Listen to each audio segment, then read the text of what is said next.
Hey guys, tonight we're stepping through the smoky streets of a medieval town where the scent of roasted meat, fried cheese, and baked dough wafts through the air like some greasy, enchanted perfume. You're squinting in the twilight as torches flicker to life, illuminating stone walls, crooked shop signs, and muddy alleyways packed with people.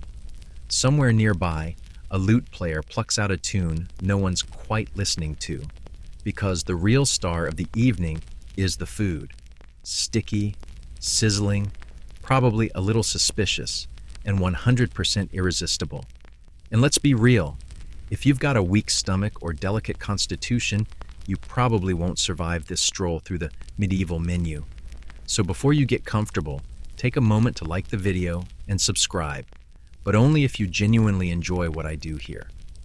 Post your location and local time in the comments. I love seeing how far this sleepy little history club reaches. Now dim the lights, maybe turn on a fan for that soft background hum, and let's ease into tonight's journey together. You trudge along uneven cobblestones, narrowly avoiding a puddle that's, well, let's just call it organic runoff.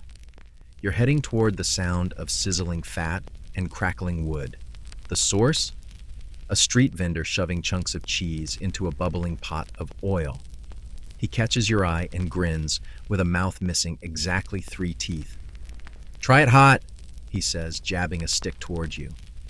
The cheese is sharp and salty, its golden crust flaking into your fingers like edible armor. It's absurdly good, decadent, gooey, a guilty pleasure in an age where guilt usually comes from confessing to a monk, not gorging on dairy. This, friend, is medieval junk food, the kind you sneak between prayers or shovel in after long days swinging scythes or swords. It's not kale and grains. It's stuff fried, stuffed, pickled, and slathered in things your modern digestive tract might hold a grudge against.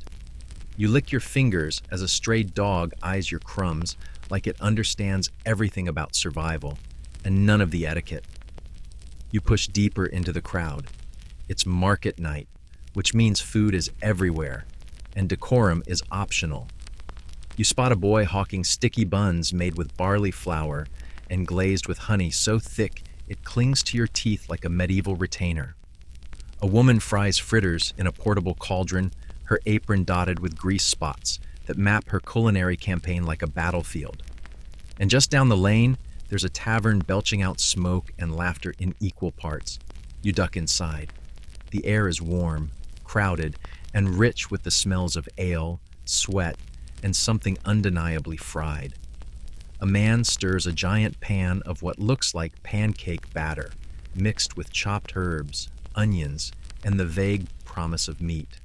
It's called a griddle cake, and no one knows exactly what's in it. You don't ask.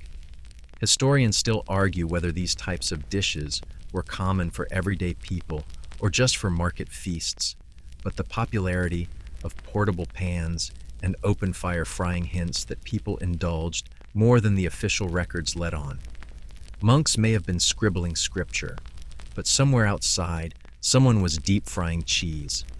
Beside the hearth, a basket overflows with strips of fried dough, flat, puffy, and slathered in melted butter. Some are dusted with something claiming to be spice, though it might just be old sugar mashed with dried herbs. One bite, and it crackles, airy and absurdly addictive, like the medieval cousin of funnel cake. Here's your first fringe tidbit of the night.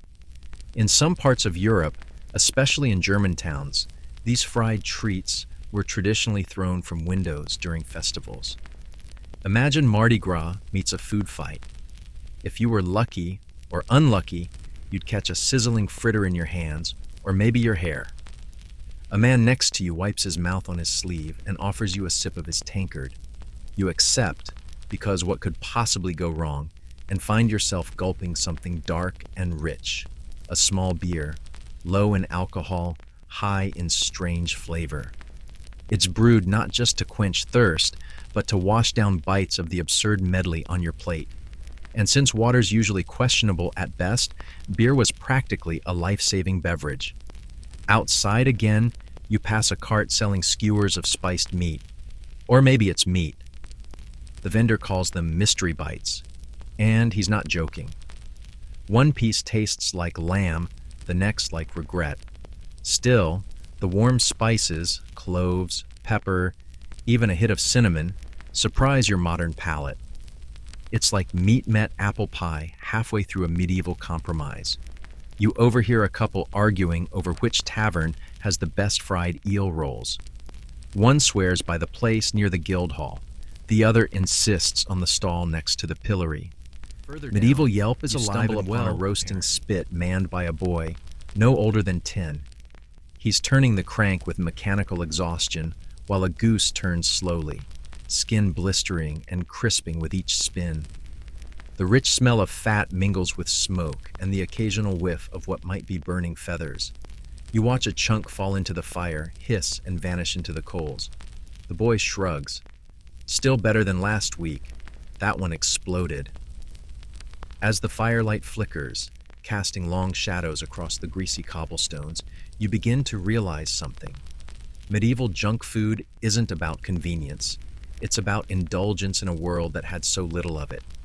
It's a celebration, a rebellion against plain porridge and endless lentils. These are not daily meals. They're edible moments of joy, distraction, even mischief. And maybe that's why they mattered so much. Somewhere behind you, a bell tolls, late curfew warning. You turn back toward your cot in the hayloft, stomach full, fingers sticky, and a slightly panicked awareness that none of this was remotely hygienic. But it was delicious and dangerous. You wake to the squawk of chickens and the unmistakable thump of boots on planks overhead.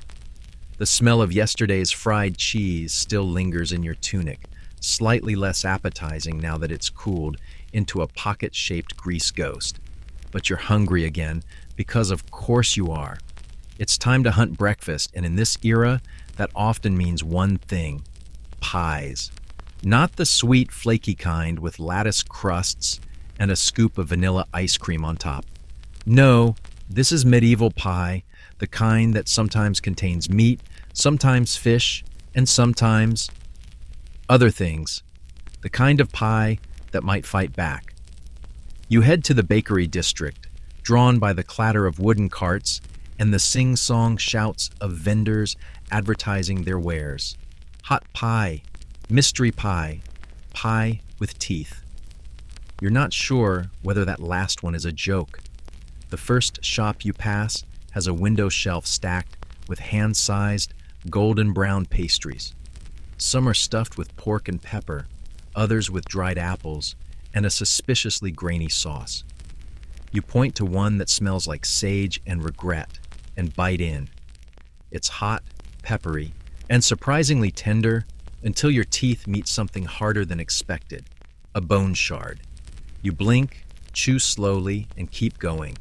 It's part of the experience. See, medieval pies weren't just food, they were food engineering, wrapped in something called a coffin, which was basically a hard flour and water crust designed less to be eaten and more to hold its contents like edible Tupperware. Sometimes they were eaten, sometimes not. Sometimes they were used again. No, really. Just add new filling and pop it back in the oven. Reusable crust, medieval style. Sanitation, a suggestion. Inside those crusts, you could find almost anything. Minced lamb, veal, eggs, herbs, dried fruit, even fish. And if you were really lucky or unlucky, you'd stumble onto a gala pie, layered with meats, eggs, and sometimes dyed jellies in fantastical colors. A kind of meat rainbow. Sounds fancy, but it's basically a gelatinous dare in a crust. Here's your historical fact for this round. One of the oldest English pie recipes dates back to the 14th century and was called Pie of Paris. It included chicken, pigeon, and rabbit all in one dish. That's right, 3 animals, 1 pie. And you thought turducken was ambitious. The flavors inside these pies were bold, often spiced with imported ingredients like saffron, cloves, and cinnamon, not because people were adventurous foodies, but because medieval meat preservation left a lot to be desired. Spices were used to mask funk more than enhance flavor. If your dinner smelled like perfume, it was probably a warning sign, not a compliment. You stop to watch a man sealing a pie with thick globs of dough, crimping the edges with what looks like the flat side of a knife hilt. He talks as he works, explaining that some pies weren't even meant to be eaten at all. They were props, decoration, status symbols to sit proudly on banquet tables while people ate bread and broth beside them. Historians still argue whether this was more about food scarcity or just a weird flex by the upper class. Either way, you're suddenly aware of how much flour it takes to show off. One quirky tidbit for you: some pies were designed to move. Not metaphorically, literally.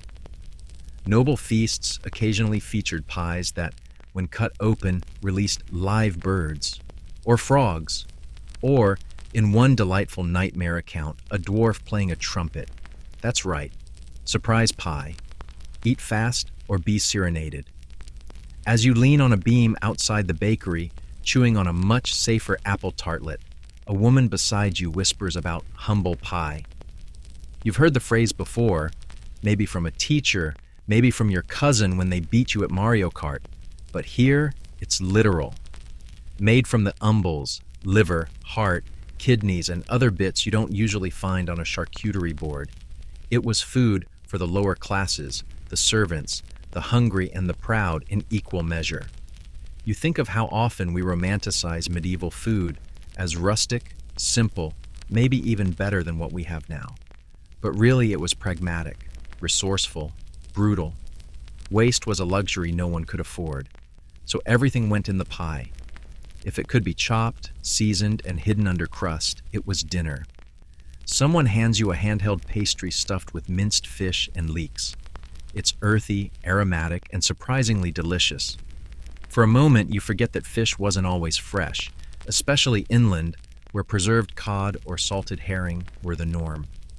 The taste lingers as you pass a girl pushing a wheelbarrow full of eel pies, each one glistening in the sun like something from a low-budget horror film. The eel pie you try not to make eye contact, especially in places like London, where the Thames practically delivered dinner to your doorstep. Smoked, jellied, or minced, eels were affordable, abundant, and oddly beloved. Whether you were a merchant or a laborer, you probably had an eel phase. As the midday sun warms the clay rooftops and bakes the smell of bread into every corner of the square, you realize that medieval pie wasn't just comfort food, it was strategy. Portable, compact, and easy to eat with one hand while shooing rats away with the other. A final note as you wander off, wiping crumbs from your tunic. The popularity of pies wasn't limited to England. Across Europe, from France's rich meat tarts to Italy's rustic vegetable-stuffed versions, the idea of cramming dinner into a pastry casing was universal. But each culture added its flair. More spice here, more egg there, or a crust made with lard that could double as battlefield armor. As you lick a final smear of gravy from your knuckles and glance back at the shop stalls, you feel it. That odd sense of satisfaction that only comes after you've eaten something possibly older than your family name, and definitely not FDA approved. You burp. A bird somewhere answers. It's possible you're now part of the again and decide it's time to wash things down. Not with water, of course. This is the Middle Ages, and water is more gamble than refreshment. You know better now. So, you follow the rich aroma of malt and spice toward the town's tavern district, where tankards clink louder than church bells, and no one asks what time it is. You duck beneath a low timber beam, nearly tripping over a sleeping dog sprawled across the threshold like it owns the place. The room beyond is all noise, flickering torchlight, and the warm, grainy scent of fresh ale. A barmaid hands you a pewter mug sloshing with something frothy and amber. You take a cautious sip and blink. It's sweet, surprisingly fizzy, with a spicy aftertaste that tingles your tongue like it's trying to warn you. Welcome to the world of medieval brew. Beers, ales, and meads, thick as soup and brewed by people who thought quality control was just a good name for a goat. You perch on a bench beside a man gnawing on a massive twisted hunk of bread, except it's not just bread. It's warm, golden brown, and unmistakably a pretzel. Not the hard little movie theater kind either. This one is soft, chewy, and sprinkled with coarse salt, mined somewhere far less romantic than you imagine. It's shaped in that classic knot. And here's your mainstream historical fact. The pretzel has been around since at least the 7th century, possibly earlier. Some say monks first twisted them as edible rewards for kids who memorized prayers. The looped arms represented a child's folded hands. Educational snack, anyone? You reach for your own and find the outside pleasantly crisp, the inside soft as a secret. You tear it apart and dip it into a communal pot of thick mustard, spicy enough to make you see into next Tuesday. Another man dunks his in a smear of soft cheese. A woman across the table uses hers like a spoon to scoop up some sort of ale-soaked stew. But back to your drink. What you're sipping now might be a type of small beer, low in alcohol, brewed quickly, and consumed more for hydration than inebriation. It's cloudy, a little sour, and full of floating bits that might be hops or might be surprises. Still, it beats cholera. Now, if you were feeling a little fancier or a lot braver, you might go for mead. That's honey wine, beloved by kings, knights, and anyone who enjoys their beverages tasting like a beekeeper's dream journal. Mead is sticky, rich, and often laced with herbs, fruits, or even spices. You can imagine sipping it slowly beside a roaring fire while plotting either poetry or mild acts of treason. Next to you, two men argue loudly about which tavern pours the best spiced ale. One swears by the Rose and Crown, where the barkeep adds cloves and cinnamon. The other insists on the Staggering Donkey, famous for a batch that once made an entire wedding party forget the ceremony. You wonder what would happen if you tried mixing them together, then wisely decide against it. Here's a quirky little tidbit. In some German cities, bakers and brewers had turf wars, literal battles over who controlled yeast distribution. Yeast wasn't fully understood, but people knew if yours died or got stolen, your beer and your bread both went downhill fast. So, fights broke out. Barrels were rolled down hills. Loaves were flung like missiles. Historians still argue whether these yeast conflicts were formal guild disputes or just hungry guys overreacting. Either way, don't mess with medieval fermentation. Out in the back of the tavern, a skinny boy stirs a pot of something dark and syrupy. You lean in and realize it's braggot, a cross between ale and mead, thick with honey and barley. It smells like someone lit a spice rack on fire and tried to put it out with alcohol. It's served warm in wooden mugs and tastes like a Viking's bedtime story. You cough gently through the first sip and pretend you enjoy the burn. The boy laughs. Another drink to consider? Posset, a warm, custard-like mixture of milk curdled with ale or wine, sometimes thickened with breadcrumbs or egg. Yes, that's right. Drinkable porridge, the comfort food equivalent of being wrapped in a wool blanket by someone who doesn't believe in seasoning. You move outside into the chilled dusk air, clutching a chunk of crusty bread soaked in ale. Not because it's fancy, but because soaking things in alcohol was a real technique. It softened stale bread, added flavor, and mildly disinfected whatever lived in it, calling folks to evening prayer. A group of pilgrims wanders past, clutching walking staffs and nibbling what looks like hard pretzels wrapped in cloth. Pretzels were actually common travel food, cheap, filling, and nearly indestructible. And while modern snack brands might coat them in cheese powder, medieval ones might be dipped in vinegar, sprinkled with anise, or served alongside a sharp, tangy cheese made by monks with far too much time on their hands. One last story before the ale fully kicks in. There's a record of a Bavarian duke who banned the baking of pretzels unless they were made by certified Brezelmeisters. That's right, pretzel masters. With their own laws, You try to imagine a world where a twisted breadstick has its own union and realize medieval people might have been onto something. You're full now, slightly tipsy, and weirdly proud of yourself for surviving a dozen different carbs in one sitting. The tavern hums behind you as night fully sets in, the glow from its windows painting the road in gold and shadow. You trudge off down the street, past barrels of drying hops and stray crusts of discarded bread, back into the city that always seems to have one more drink on a straw-stuffed mattress that smells faintly of goat and last night's ale. Your tongue is dry, your head's a little fuzzy, and your stomach is already grumbling again. Because in medieval times, hangovers don't come with aspirin, they come with another round of food. You groan, sit up, and consider your options. Today feels like a pastry day. Now, before you get visions of perfectly iced cupcakes or croissants shaped like delicate butterflies, take a breath. Medieval pastries were heartier, stranger, and a little more experimental. These weren't made to be cute. They were made to be filling, festive, and sometimes downright confusing. You shuffle to the market square, already bustling with vendors shouting over each other like it's a competitive sport. Smoke rises from makeshift ovens and grills. And there, laid out on wooden boards, are pastries in every form. Folded, fried, stuffed, spiraled, and glazed in honey so thick it could double as glue. You pick up what looks like a cinnamon roll's grumpy ancestor. It's round, knotted, and generously sprinkled with crushed nuts and what might be dried berries or very small raisins. You bite in, and it's earthy, a little sour, but the honey softens it, and soon you're licking sticky fingers again.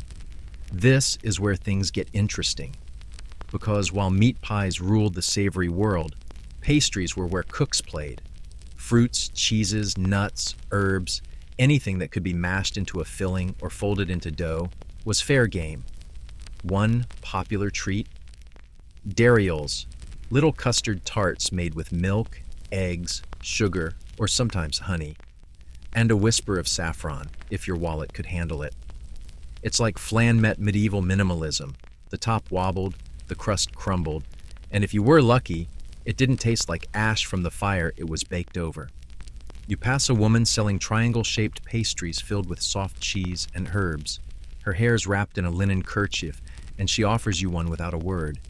It's still warm, the dough crispy at the edges and soft inside, like a tiny pillow full of flavor. Cheese, garlic, parsley, simple, savory, satisfying. Here's your historical fact. Even in the 14th century, cookbooks like The Form of Cury, compiled by the cooks of King Richard II, listed sweet and savory pastries alike.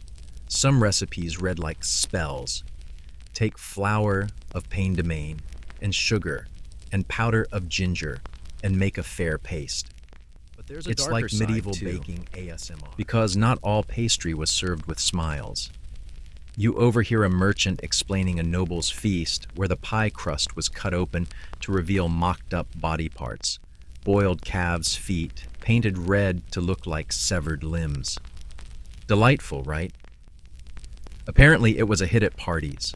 Historians still argue whether these grotesque displays were satire, symbolism, or just rich people being bored and dramatic. You shudder and reach for something less anatomical. Your quirky tidbit? Pastries sometimes doubled as packaging. There are stories of pies being used to deliver messages, with scraps of parchment hidden inside, sealed under a lid of crust. Think of it as the original edible envelope. Just don't eat the note. Or maybe do, depending on who's watching. You wander to the baking quarter's edge, where a cluster of young apprentices kneel around an open oven built into a clay dome. One boy pulls out flatbread topped with apple slices and drizzled with a dark syrupy glaze. Another rotates a pan of rose petal pastries, the smell floral and strange. You try a bite, delicate, chewy, faintly sweet, and vaguely like chewing on perfume. Not your thing, but definitely someone's. And then, oh yes, you spot the fritters. Bubbling away in a shallow vat of lard, they puff up golden and smell like every good decision you've ever made. A girl drops dollops of batter into the pan with a flick of her fingers, and they sizzle into crisp orbs, later rolled in a mixture of sugar and crushed almonds. You get three. You regret nothing. As you nibble, a nearby man sings about the lady's fried delight, which is either a food or a questionable ballad. But his tune is catchy, and you hum along, the fritters melting in your mouth like medieval donut holes. Except these donuts were probably made with whatever flour was available: barley, rye, even chestnut. Back in the city center, a crowd has gathered near the steps of a guild hall, watching a cooking demonstration for festival day. A baker carefully pulls a tray of marchpane from a wooden box oven. It's made of ground almonds, sugar, and rose water, what we'd now call marzipan, and shaped into tiny animals, towers, and even a miniature knight. People gasp, someone applauds, you raise your eyebrows. Apparently, food that looked like art was as big of a flex then as it is on Instagram now. A monk standing nearby whispers about how these sugary sculptures used to be reserved for nobility, their ingredients too costly for everyday folks. But by the late Middle Ages, they started showing up at public fairs. A treat once locked behind castle doors now rests on a peasant's palm, melting slightly in the summer heat. You buy a marchpane hedgehog. It's adorable. You eat it anyway. As the day winds down, the pastry stalls pack up. Crumbs scatter across cobblestones. Children fight over the last honey tart. You chew on the edge of a still warm flatbread, folded around cheese and crushed herbs, wondering how so many things you thought were modern, hand pies, food art, sneaky snack messages, already existed here. Medieval pastries weren't just snacks.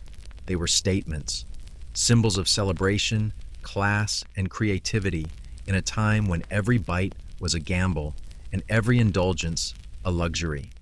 Your hands are sticky, your breath is sweet, and somewhere deep in your belly, a custard tart is probably through crooked beams, and the smell of burnt sugar hangs in the air like a whispered promise. You stretch, groaning slightly, as the weight of yesterday's fritters, pies, and cheese-filled pastries settles somewhere beneath your ribs. But this is no time for restraint. Today's quest is different. Today, you're chasing medieval candy.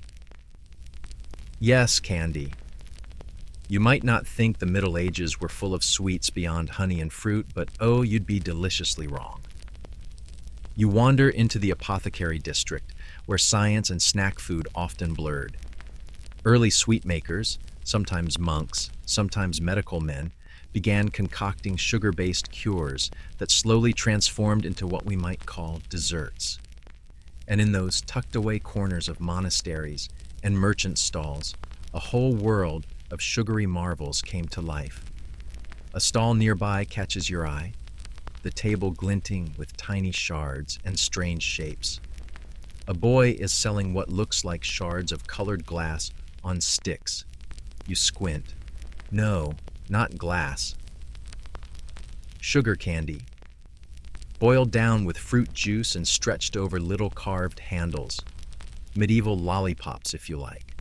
You try one that tastes vaguely like pomegranate and surprise. It crunches, then melts into syrup with a smoky edge. You lean against a barrel and watch a woman stir a bubbling copper pot full of golden liquid. It smells divine, like toasted honey, spiced wine, and something warm and citrusy. She's making comfits. Tiny seeds, like fennel or coriander, coated in layer after layer of sugar until they become smooth, glossy drops of sweetness. You pop a few in your mouth and they snap between your teeth like candied fireworks. Here's your historical fact. Comfits were wildly popular among the wealthy and were often served at the end of grand feasts, not just for dessert, but to help digestion. Think of them as medieval after-dinner mints with aniseed instead of peppermint. But let's not forget the superstar of medieval sweets.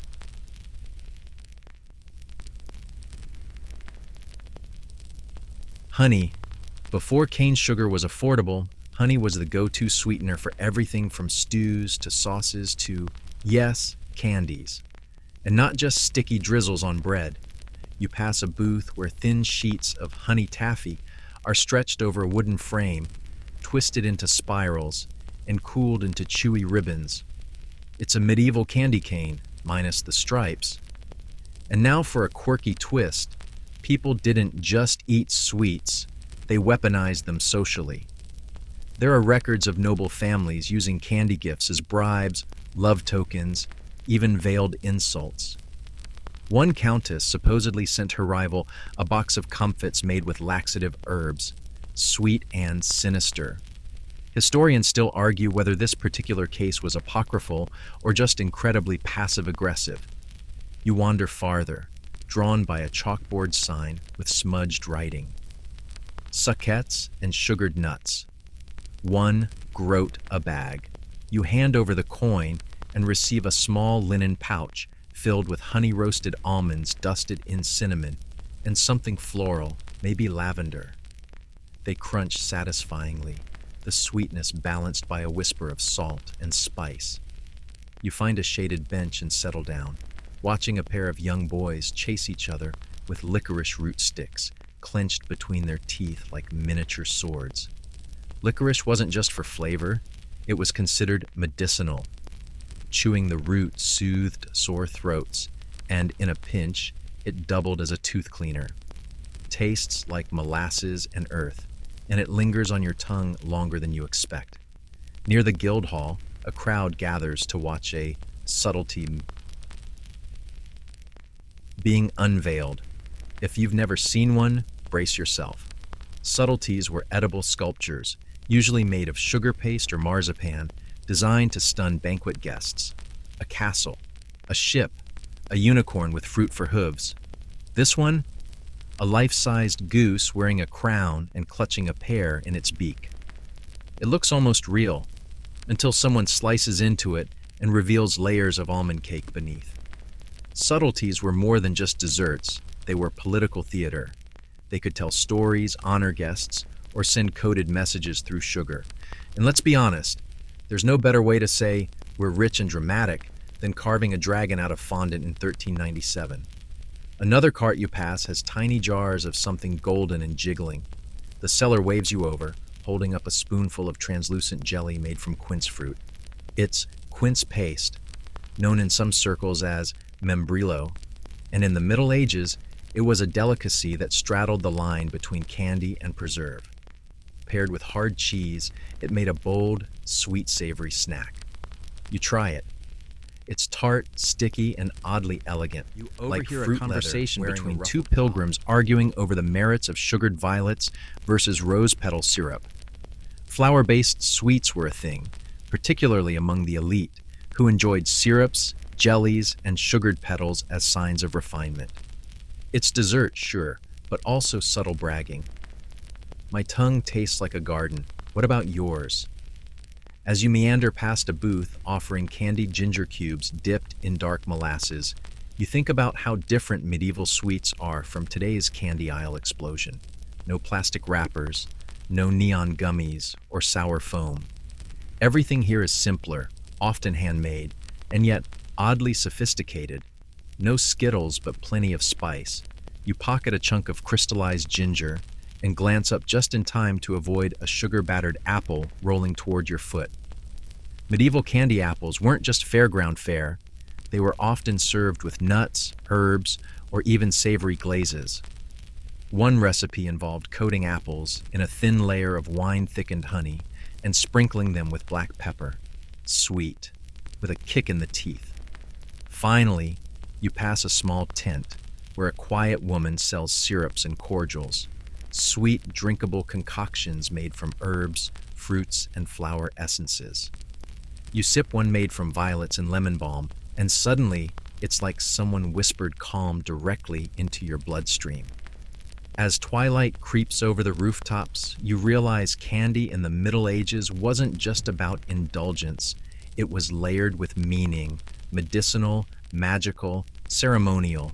A small sweet thing could soothe a cough, seal a betrothal, or insult a rival. You suck on the last piece of honeyed almond as the stars appear, one by one, like sugar dots scattered across a velvet sky. You're sticky, full, and buzzing slightly from all the sweetness, and not entirely sure if that last piece of comfit was supposed to taste like clove and maybe licorice root. Either way, you're slower this time, the sugary fog of candied violets and honey taffy still clinging to your molars. You stretch, crack your neck, and step outside to find the streets unusually busy. Something's up. Turns out it's a meat feast day, which in medieval times means one thing: street food carnival. This is where the rules of everyday life melt like a soft cheese on a hot griddle. On a feast day, even the poorest beggar might get a roasted chestnut or two, and the normally restrained baker down the lane is suddenly tossing cinnamon in everything like a man possessed. You're in the right place at the right time. First stop, a sizzling cart with ghee. Griddle cakes.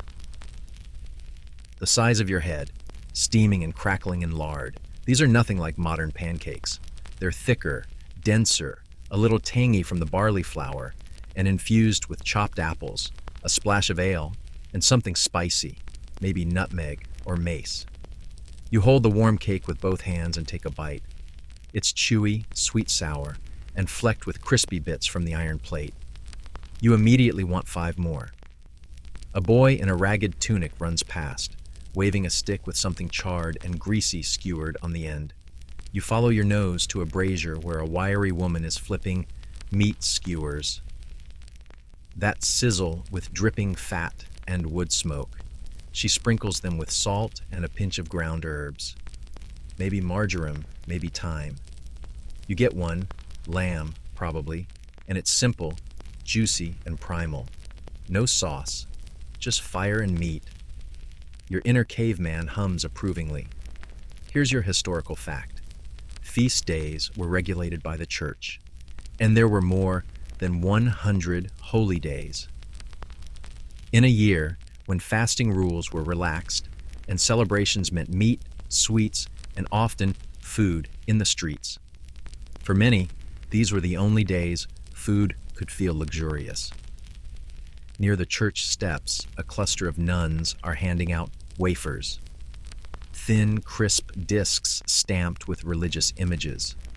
Originally, they were Eucharist-style blessings, but on feast days, even commoners got them as snacks, sometimes with honey drizzled or herbs baked in. You bite one and feel like you're crunching a halo. You hear shouting. Someone's juggling eels again. Standard feast day entertainment.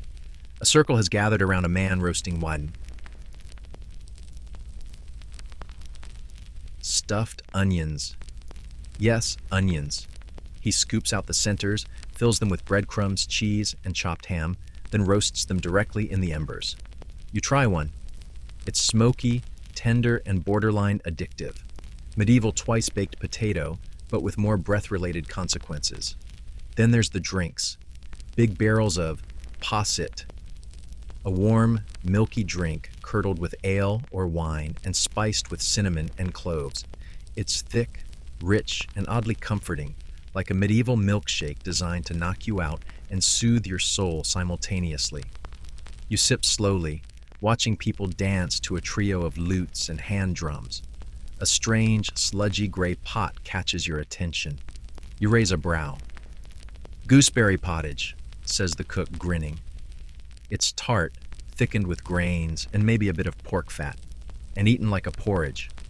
You taste it. It's divisive. The kind of flavor that makes you tilt your head and mumble, "Interesting." Historians still argue whether these fruit-meat mashups were delicious or just desperate. Either way, you finish it. Here's your quirky tidbit. Some street vendors at festivals sold fake delicacies, like painted wooden fruit or salted dough shaped to look like roast birds. It was theater, a con, and sometimes a joke. In London, there's mention of a guy who sold roast unicorn that was clearly just goat with a carrot horn glued on. People still lined up. Can't say you wouldn't. Another vendor is frying fish cakes. shredded white fish, herbs, and oats, molded into patties and pan-seared in butter. He calls them poor man's fritters, and they're delicious. Crispy on the outside, soft and savory inside, with a squirt of lemony vinegar that makes everything sing. Nearby, a woman in a bright red shawl sells something called cheesecakes. But these aren't the thick, creamy ones, you know. These are small, curd-filled tarts, more savory than sweet, with a texture like soft scrambled eggs inside a crisp, buttery shell. She hands you one and winks. You take a bite. It's weird, and then amazing, and then weird again. But you finish it. Someone plays a hurdy-gurdy while you chew. Everything is loud and chaotic and oddly beautiful. Then, of course, there's the festival main event, the meat pie parade. A processional of cooks, some actual guild members, some just enthusiastic amateurs, presents pies of increasing absurdity. One has pigeon inside. Another is filled with spiced rabbit and dates. The winner? A massive crust shaped like a boar's head, filled with minced pork, apples, and saffron. It's wheeled in like a prize hog. Everyone cheers. You get a slice. It's warm and soft and for a breather, and discover a quiet stall selling fried dough strips sprinkled with rose sugar. They crackle like firewood when you bite into them, the sugar melting instantly on your tongue. You buy a second one just to hold. The sun dips low and the torches come out. The smells shift. More smoke, more spice, more sizzling fat. People drink and sing and collapse onto benches. Kids sleep under tables. Someone offers you a candied fig on a stick and you accept without question. It's chewy, sweet, and a little fermented. Feast day food was about joy and noise. Not perfection, not refinement. It was messy and loud and sticky and deeply human. Every bite reminds you that celebration, especially in a time so brutal and uncertain, was more than a luxury. It was a necessity. You lean against a wall, your belly full, your hands greasy, your head buzzing with rosemary, mutton, sugar, and song. Somewhere nearby, someone drops a plate. Someone else starts laughing. A baby cries. And under it all, the soft crackle of roasting onions and the slow dance that lingers in your bones like a warm bath that turned into a food coma. Your clothes still smell faintly of smoked lamb, and your fingers have a tacky sheen of sugar you can't quite scrub off. But your medieval junk food journey has only just scratched the surface. This morning, you follow the sound of gossip and iron clattering, the marketplace, the medieval hub of everything edible and questionable. If feast day was chaos with streamers, the market is daily madness with rules, barely obeyed, often negotiated, and occasionally ignored. You ease into the crowded square, and immediately your nose is assaulted by a familiar, not-so-gentle aroma. Fermented fish sauce. Yup, welcome to Garum Alley. This isn't Roman anymore, but the legacy lingers. Some traders still import preserved fish sauces heavy with salt and age. It's not junk food per se, but it's slathered on more snacks than you expect, especially in the merchant class stalls. You find a seller pushing hot bread buns filled with salty cheese and smeared with this pungent fishy sludge. You're skeptical. You bite. Your mouth goes on a journey. It's weirdly good, sour, creamy, tangy, and a little funky, like someone pickled a grilled cheese and dared you to enjoy it. You kind of do. Here's your historical fact. Most medieval towns had weekly or even daily food markets, often regulated by local guilds. But regulation didn't mean quality. Stallholders stretched ingredients, faked freshness, and got creative with labeling. Fresh goose might actually mean stale pigeon, heavily seasoned. You pass a woman shouting about her onion cakes, thin, savory discs fried on an iron slab and folded like tacos. She adds chopped greens, crumbly cheese, and something crunchy, hazelnuts. You bite in, and it's earthy, rich, and makes you crave an herbal soda detail. you know hasn't been invented. Some vendors used bread trenchers as disposable plates, and occasionally as edible wrapping. You get handed a sausage wrapped in stale rye bread, the outer layer soaked in meat juice and herbs. It's the medieval equivalent of a hot dog in a pretzel bun. No paper, no waste, just chew your way through the packaging. You chew and wander, chew and wonder, following the music of vendors yelling over each other. Sweet almonds, spiced dates, fried brains on rye. You steer left at that last one, even though the smell is oddly enticing. Now here's a curious side alley, a little quieter. You step in and discover a stall selling churro-like fritters dusted with cinnamon and dipped in honey. The seller calls them fritel, and while not Spanish, they look suspiciously like proto-donuts. You try one. Hot, chewy, with crispy ridges and a sticky finish. It's fried joy in edible scroll form. Want to try something colder? A kid asks, holding a wooden scoop over what looks like snow. In a shaded barrel, a bucket of compacted shaved ice holds little clay pots of fruit syrup slushies, a luxury only for those near the mountains or rich enough to afford ice transport. You try a scoop of cherry and rose water. It's cold, slightly sour, floral, and honestly revolutionary. Here's your scholarly debate of the day. Historians still argue whether such icy treats were commonly available to middle-class folks or if they remained purely noble fare. The logistics of ice storage were sketchy, but documented enough to spark debate and envy. Back in the sun-drenched square, you come across a man with a tray of what look like tiny pies. Turnovers, he calls. Apple, pear, plum, maybe something else. Guess right and win a second. You pick one and bite. It's sweet and gooey with cinnamon, but you can't tell the fruit. Pear, you guess? He shrugs. Close enough. He hands you another. This one is clearly onion and cheese. He winks. You find a shady corner and sit near a woman peeling thin strips of something leathery. She's making fruit leather. Sheets of mashed apples, plums, and berries, dried in the sun on linen, then rolled and tied with string. It's sweet, tart, and concentrated, like a medieval fruit roll-up, minus the rainbow colors and cartoon mascots. Behind you, a man hawks fried eel fingers. Tastes like chicken, he yells. You doubt him, but buy one anyway. It's crispy, salty, and not fishy at all. A little slippery, sure, but who are you to judge? You're eating eel in a medieval alley. And now, for a fun fact that makes your stomach clench a little, many snacks were dyed using creative ingredients. Think beetroot for red, saffron for gold, and in some cases powdered minerals. There's even rumor of crushed beetles for pink. You remember that fig tart from yesterday and start to wonder what gave it that cheery blush. You catch sight of a vendor selling herb-crusted chickpea fritters. He calls them poor man's meatballs, and they're shockingly satisfying.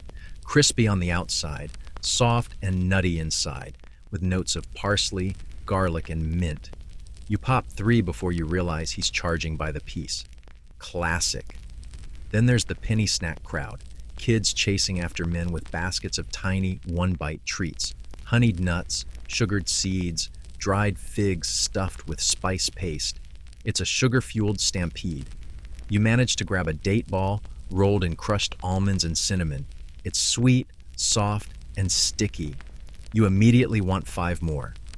Near the far edge of the market, a tired-looking woman with soot on her apron is frying something new. Chestnut fritters, she says. Mashed chestnuts mixed with flour, milk, and a bit of egg, then fried until golden. You take one. It's dense and slightly sweet, with a nutty base note that feels hearty. Like cake and stew had a baby. Here's another fringe behavior. Some medieval teens, yes, they existed, had reputations for skipping chores to sneak into town and buy junk food. They'd pawn off extra firewood or household goods just for a taste of these indulgent market snacks. Human nature, alive and well. You cap your snack spree with a peculiar drink, herbal soda, made from fermented mint, wormwood, and a hint of honey. It's bubbly, bittersweet, and served warm. You sip slowly. It's better than it sounds, though probably an acquired taste. The market starts winding down. The stalls are emptying, and the ground is littered with sticky hay, broken reeds, and the occasional crushed fig. You wipe your hands on your tunic and take a deep breath, full of roast meat, fire, and old onions. This wasn't just a place to buy dinner. The medieval market was where you learned the news, saw old enemies, flirted over fritters, and stuffed your face with fried chestnut balls while pretending you had class. It was a junk food jungle, And as the last wild, carts rattle greasy, away, and the scent of simmering eel fades into the dusk. You know one thing. Medieval street food may not have been wrapped in foil or served with a soda, but it was every bit as addictive. You wake with a mild case of what medieval folks would call windy humors. Translation: indigestion. You probably shouldn't have chased that last eel skewer with 3 fig-stuffed date balls and fermented herb soda. But hey, regrets are for nobles and monks.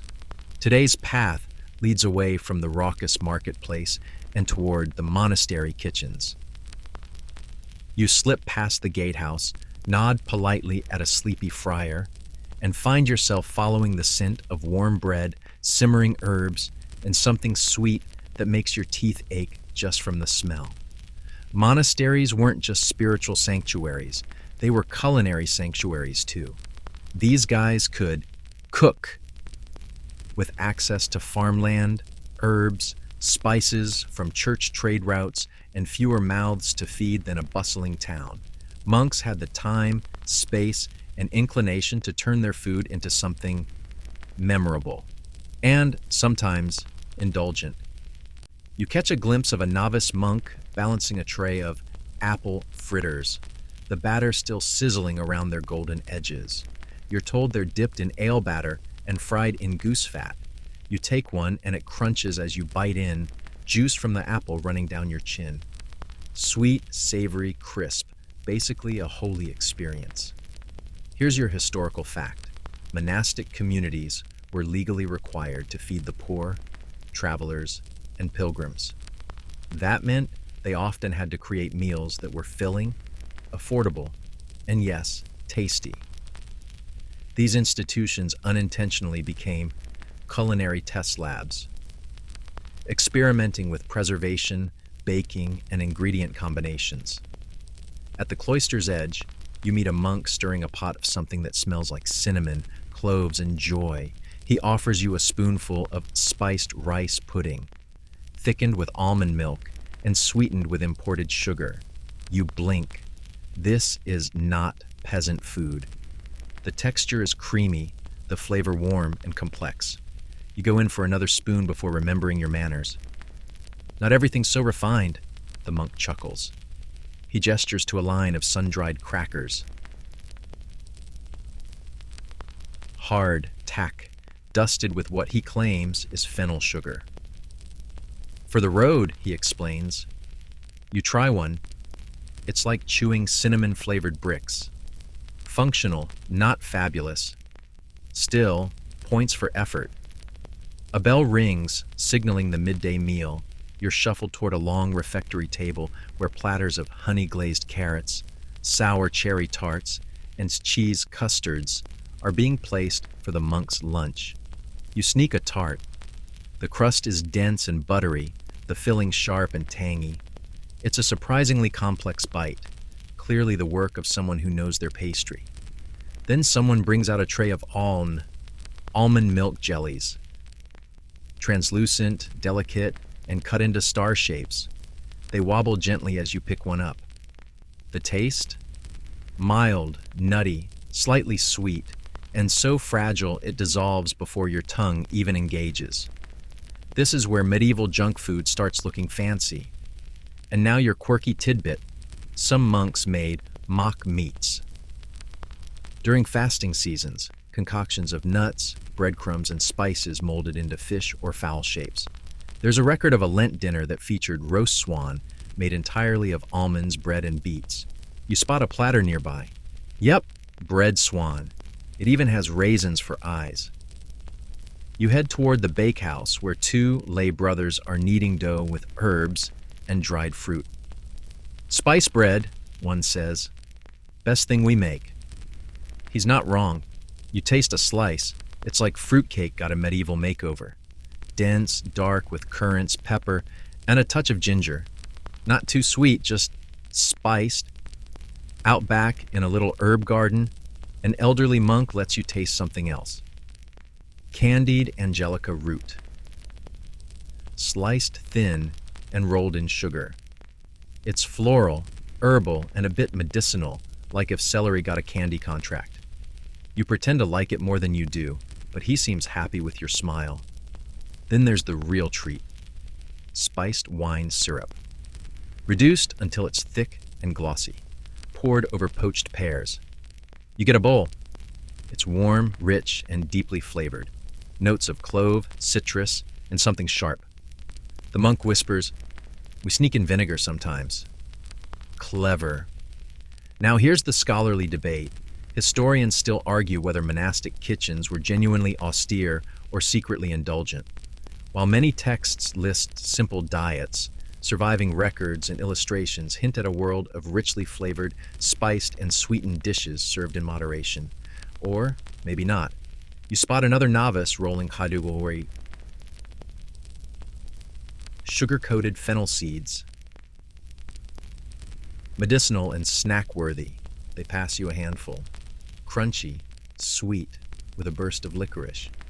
You could see this being the medieval version of mince. Next to shelves of dried herbs and preserved figs, you discover something downright modern-looking. Cereal bars. Well, kind of. They're strips of oats, honey, and dried fruits pressed together and baked into chewy slabs. The monk calls them pilgrim cakes. You call them the earliest possible granola bars. You pocket 2 for the road. Just when you think you've tried it all, they bring out a tray of fried cheese curd balls, a little crispy, very melty, and served with a fig paste dip. You almost cry. They are gooey, golden miracles. Imagine mozzarella sticks, invented centuries early, minus the marinara. Then comes the lemon posset, lemon juice, curdled milk, sugar, and wine set into a chilled custard. It's tart and sweet and somehow refreshing. The monk says it's medicinal. Sure, whatever you need to tell yourself. Before you leave, someone hands you a gift loaf, a tiny spiced bread shaped like a cross, scented with orange peel and clove. To bring you luck, he says. You smile, tuck it into your satchel, and exit the quiet kitchen world of food monks who clearly know the difference between sustenance and splurge. You walk down the Abbey Hill, the sun low, the bees buzzing lazily around their hives, and your belly oddly full for someone visiting a place that supposedly practices restraint. And you realize something strange. Monastic junk food might be the original contradiction. Simple ingredients, cloaked in spiritual discipline, turned into small acts of edible rebellion. Modest excess slows as you move from the monastic kitchens into open country. The stone paths give way to muddy trails, and the scent of stewed fruit and hot oil fades, replaced by wood smoke, moss, and something slightly rotten. Don't panic, it's just cheese. You're heading toward a peasant village, the kind that's never drawn on maps, where everyone knows everyone, and nobody has a title longer than that guy with the good turnips. Here, life is tough, muddy, and deeply flavored with necessity. But that doesn't mean they skipped on treats, far from it. When you live on barley and hope, a little honey cake is practically divine. The first thing you see is a group of barefoot kids chasing each other with sticks of something golden and lumpy. It looks like wood, but they're chewing on it. You get a closer look. It's roasted parsnip candy. Thin sticks of the vegetable, dipped in a mix of honey and herbs, then fire charred until crispy. You try one. It's earthy, sweet, with a burnt caramel edge. Not bad for root-based dessert. Here's your mainstream historical fact. Peasants in medieval Europe mostly lived on a hot pottage diet. A thick stew of grains, vegetables, and whatever they could scavenge. But on feast days, weddings, or when they had a surplus, they made sweet things too. Simple, hearty, and often cooked over open flames. You reach a cottage with smoke puffing out of a crooked chimney. A woman stands outside with a flat stone over coals, flipping what looks like floppy pancakes. "Oat cakes," she says. "Sweet ones today." You crouch and accept a piece. It's nutty, warm, drizzled with syrup made from boiled down sap and a hint of crushed apple. It sticks to your teeth, but not in a bad way. Beside her, her son is rolling. Barley balls. Mushed barley mixed with dried berries and honey, then left to harden in the sun. You bite into one and almost break a tooth. "Give it a minute," he laughs. They soften. Sure enough, the longer it sits in your mouth, the chewier and sweeter it gets. Peasant jawbreakers. For your quirky detail, some villagers made a kind of bog butter, burying barrels of dairy deep in peat for preservation, or maybe flavor. Scholars still debate whether it was intentional aging or just primitive refrigeration. Either way, some of it's been unearthed centuries later, still technically edible. You're not offered a taste, thankfully. In a nearby hut, someone is churning hazelnut cream. A rough, gritty paste of ground nuts and lard, sweetened with whatever fruit syrup they have on hand. It's the grandparent of Nutella, if Nutella had zero branding and a hint of pig. You try a glob spread on a toasted rye slice. It's weird, sweet, fatty, and strangely satisfying.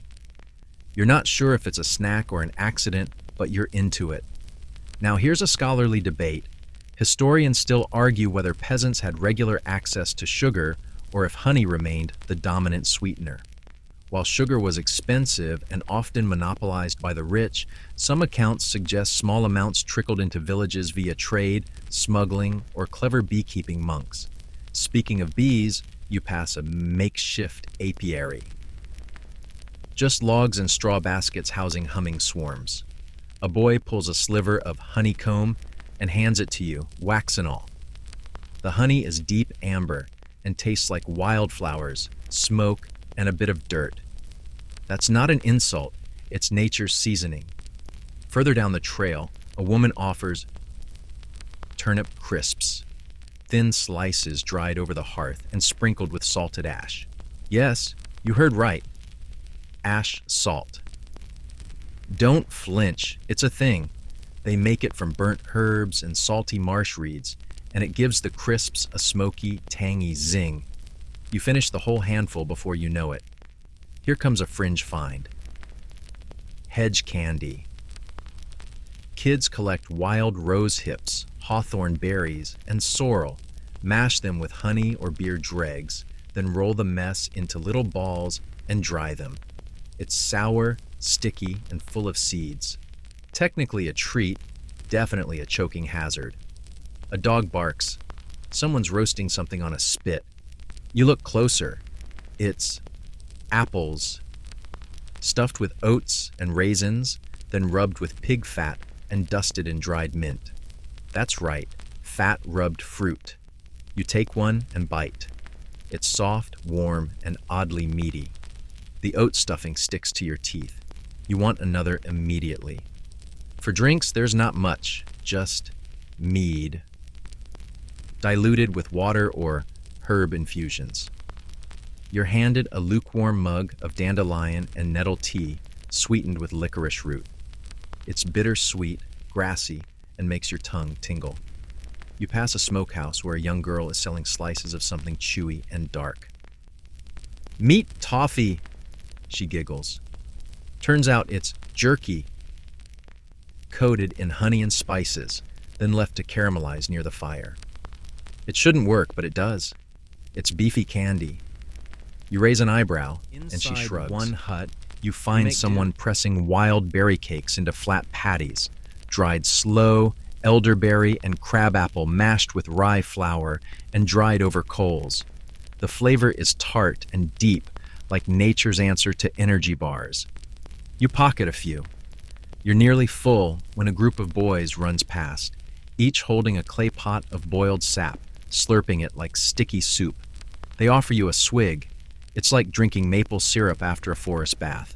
Thick, herbal, oddly refreshing. At the edge of the village, a grandmotherly figure is making something unusual. Ash-baked fruit pockets, plums and pears wrapped in rye dough and buried under hot embers. You wait for one to be unearthed. It's charred, crusty, and piping hot. You bite in and nearly burn your mouth. Totally worth it. The filling is molten, smoky sweet, and satisfying in a way no toaster pastry could ever hope to be.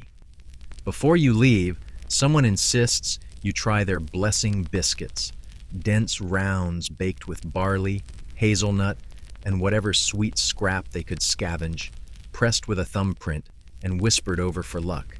You take one and tuck it in your pouch. They say it keeps better than coin.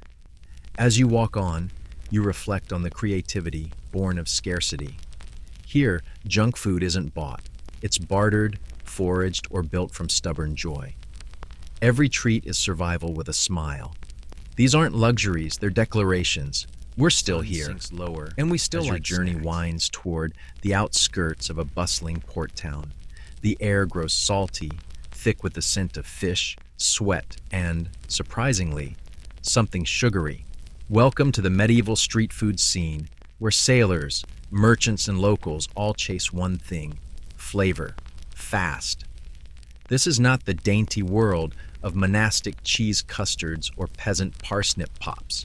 This is chaos, shouting vendors, grimy hands exchanging copper for fried dough, children chasing each other with sticky fingers and mouths ringed with crumbs. The medieval equivalent of a food truck festival, minus the trucks, plus a lot more questionable hygiene. You duck into a noisy square, and your senses are immediately ambushed. Smoke, spice, and sizzling grease swirl around you. A man shouts, "Sweet cheese pies!" and waves a tray of triangular pastries in your face. You try one. The crust is thin and blistered. The cheese curd inside, soft, and just barely sweetened with honey and herbs. It's warm, messy, and gone in 3 bites. Mainstream historical fact time. Urban centers in the Middle Ages were full of food stalls and bake shops, especially around churches, markets, and docks. These places provided quick, affordable bites to people who didn't have time or facilities to cook, kind of like medieval fast food joints. Near a busy corner, you find a fritter seller, dunking battered apple slices into bubbling fat. "Best eaten hot," she warns, handing you one. It's blistered and dripping, dusted with ground cinnamon and a gritty sprinkle of coarse sugar. You take a bite, crisp outside, soft apple core, and just enough spice to make it feel like a treat, not a vitamin. Across the way, a pair of girls are selling sugar-coated almonds out of paper cones. The nuts are uneven, the coating cracked, but they're addictive. Sweet, crunchy, with just a little burn from being cooked too fast. Your quirky tidbit. Authentic. In some towns, the busiest street snack wasn't food. It was edible tableware. That's right. Vendors served stews or honey porridge in bread trenchers meant to be eaten afterward. One clever stand even offers trenchers drizzled in sweet wine, so dessert is literally the plate you licked clean. You stumble onto something strange but familiar: meat pies with fruit filling. One vendor calls them feast cakes, and they're filled with minced pork and sour cherries. It shouldn't work, but it does. The meat is salty, the fruit sharp, and the pastry buttery. You raise an eyebrow, he shrugs. Royal kitchens do it too. You slurp down a fruit vinegar drink, served cold with floating mint leaves. Tangy, sweet, and refreshing after all the fried things.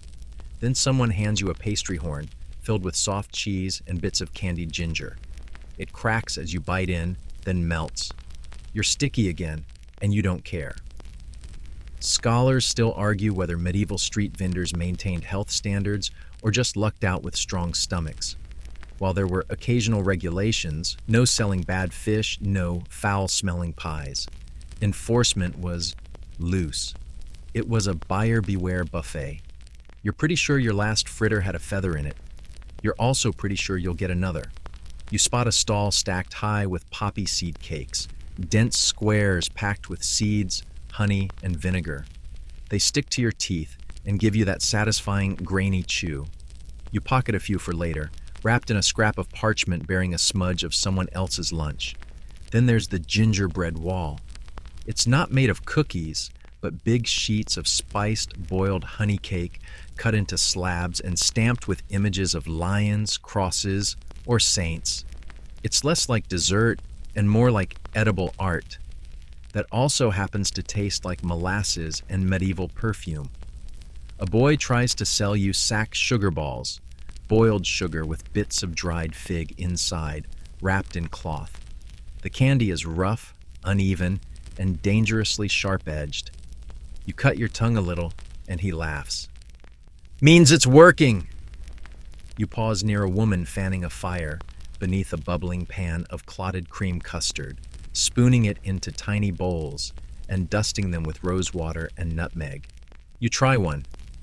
It's silky, rich, and just floral enough to feel luxurious. The spoon? A slice of dried bread. You respect the efficiency. By the docks, a one-eyed man offers you sea salt honey crisps, thin wafers with honey, lemon peel, and crunchy flakes of sea salt. They're addictive, like proto-potato chips. You hand him a coin, and he tosses in a bonus, a piece of dried candied orange peel, sharp and sweet. Here's your fringe fact. In certain festivals, towns built sugar stages, platforms or sculptures made entirely of molded sugar for nobles to admire and sometimes nibble. Sugar was expensive, but for showy feasts, it flowed like royal syrup. As the sun dips further, the food stalls start shutting down. You hurry to grab a final snack, a caraway-studded cheese tart, slightly burnt, buttery, and crumbly. You inhale it in 2 bites. Your last discovery comes from an older woman selling sleep cakes, spiced oat cakes with fennel and poppy seeds meant to settle the stomach and lull the eater into slumber. She hands you one and winks. Eat it under moonlight. And you do. You step to the edge of the square, watch a candlelit boat slide through the harbor, and nibble the cake. It's soft, warm from her apron pocket, and full of flavor that clings to your teeth. You lean against a post, watching the street slow and empty. Lanterns flicker. Vendors pack up what's left. Somewhere nearby, a lute begins to play. Soft, meandering, like the food version of a lullaby, and your belly is full again. Street food in the medieval world is loud, unclean, deeply imperfect, and entirely human. It's for people on the go, with too much to do and not enough time to eat seated. It's also joy disguised as daily life, sugar hidden in soot. You get why they lined up for these strange, fried, honey-soaked, vinegar-spiced, bread-bowled bites. And as you step away from the square, you whisper to yourself, never underestimate what someone will invent when they're hungry and bored and holding a vat of goose as the stars begin to freckle the sky. The path grows quieter and the air cooler. A gentle wind rustles the trees, carrying with it the scent of cinnamon and something even more intoxicating, sugar and spice drifting from a manor kitchen. You're heading toward the home of the elite now, and when it comes to junk food, let's just say the rich knew how to indulge, medieval style. This is where treats were less about comfort and more about conspicuous consumption, where even desserts wore jewels and the snacks could bankrupt a peasant with a single bite. You round a bend and see it, a grand manor glowing with torchlight, with staff bustling in and out of the kitchen like bees around a hive. A cook catches sight of you and perhaps mistaking you for a noble's curious guest, waves you in with a flower-covered hand. You duck into the warm, fragrant chaos of a medieval noble kitchen show in full sugar-fueled glory. A tray is placed in your hands without question. On it, marchpane, a dense almond sugar paste sculpted into roses, swans, and even tiny castles. It's sweet, oily, and so rich it clings to your molars like sugar cement. You pop a piece into your mouth. The flavor is subtle at first, nutty, slightly floral, then the sweetness slams in like a door in the wind. Mainstream historical fact: marchpane, later called marzipan, was one of the favorite treats of European nobility, especially in the late Middle Ages. It wasn't just eaten, it was sculpted into elaborate showpieces, often gilded with gold leaf and brought out during feasts as edible displays of wealth. A kitchen boy walks by holding a plate of wood sugar plate armor, tiny shields, helmets, and swords molded from boiled sugar, glazed to a hard, glossy finish. Just for fun, he grins. You take a bite out of a miniature jousting lance. It cracks, then melts. You're officially eating medieval cosplay. Then someone offers you what looks like a jelly roll. Spiced quince paste wrapped in wafers, they say. It's sticky, tart, and tooth-achingly sweet, with a warm kick of clove and cinnamon. Imported from Venice, they add proudly. You nod, mid-chew, pretending to know what that means. Over on a long sideboard are bowls of candied violets and rose petals. So delicately sugared they shimmer. They're perfumed, crisp, and dissolved like sugared air. One lady-in-waiting leans over and whispers. They freshen breath, too. You suspect that's only partly true. Here's your quirky tidbit. The nobility used sugar as medicine, as much as indulgence. Sweetened spices were thought to balance the humors, protect against plague, and even relieve melancholy. You sip a saffron honey tonic made with warm wine and feel, well, warmer. Someone passes a plate of gold-dusted figs stuffed with nuts and a syrupy cheese paste. It tastes like fruitcake without the shame. Rich, fragrant, decadent, and maybe a little smug. You lick your fingers discreetly. There's a pie. Of course there's a pie. A pear and ginger tart. To be exact, flaky, buttery crust with a filling so sweet it almost stings. You ask what's in it. Sugar from Cyprus, the cook says proudly. You don't ask how much it cost. You already feel guilty enough. Now here's a scholarly debate. Historians still argue whether sugar was as widely available in elite kitchens as medieval cookbooks suggest, or whether those recipes were more aspirational, less about what people ate and more about what they wished they could afford, like the 14th century version of pinning $800 cocktails to your dream board. You take a sip of rose-scented milk, gently warmed and sweetened with honey. It coats your tongue like velvet. Across the room, someone is layering apple wafers.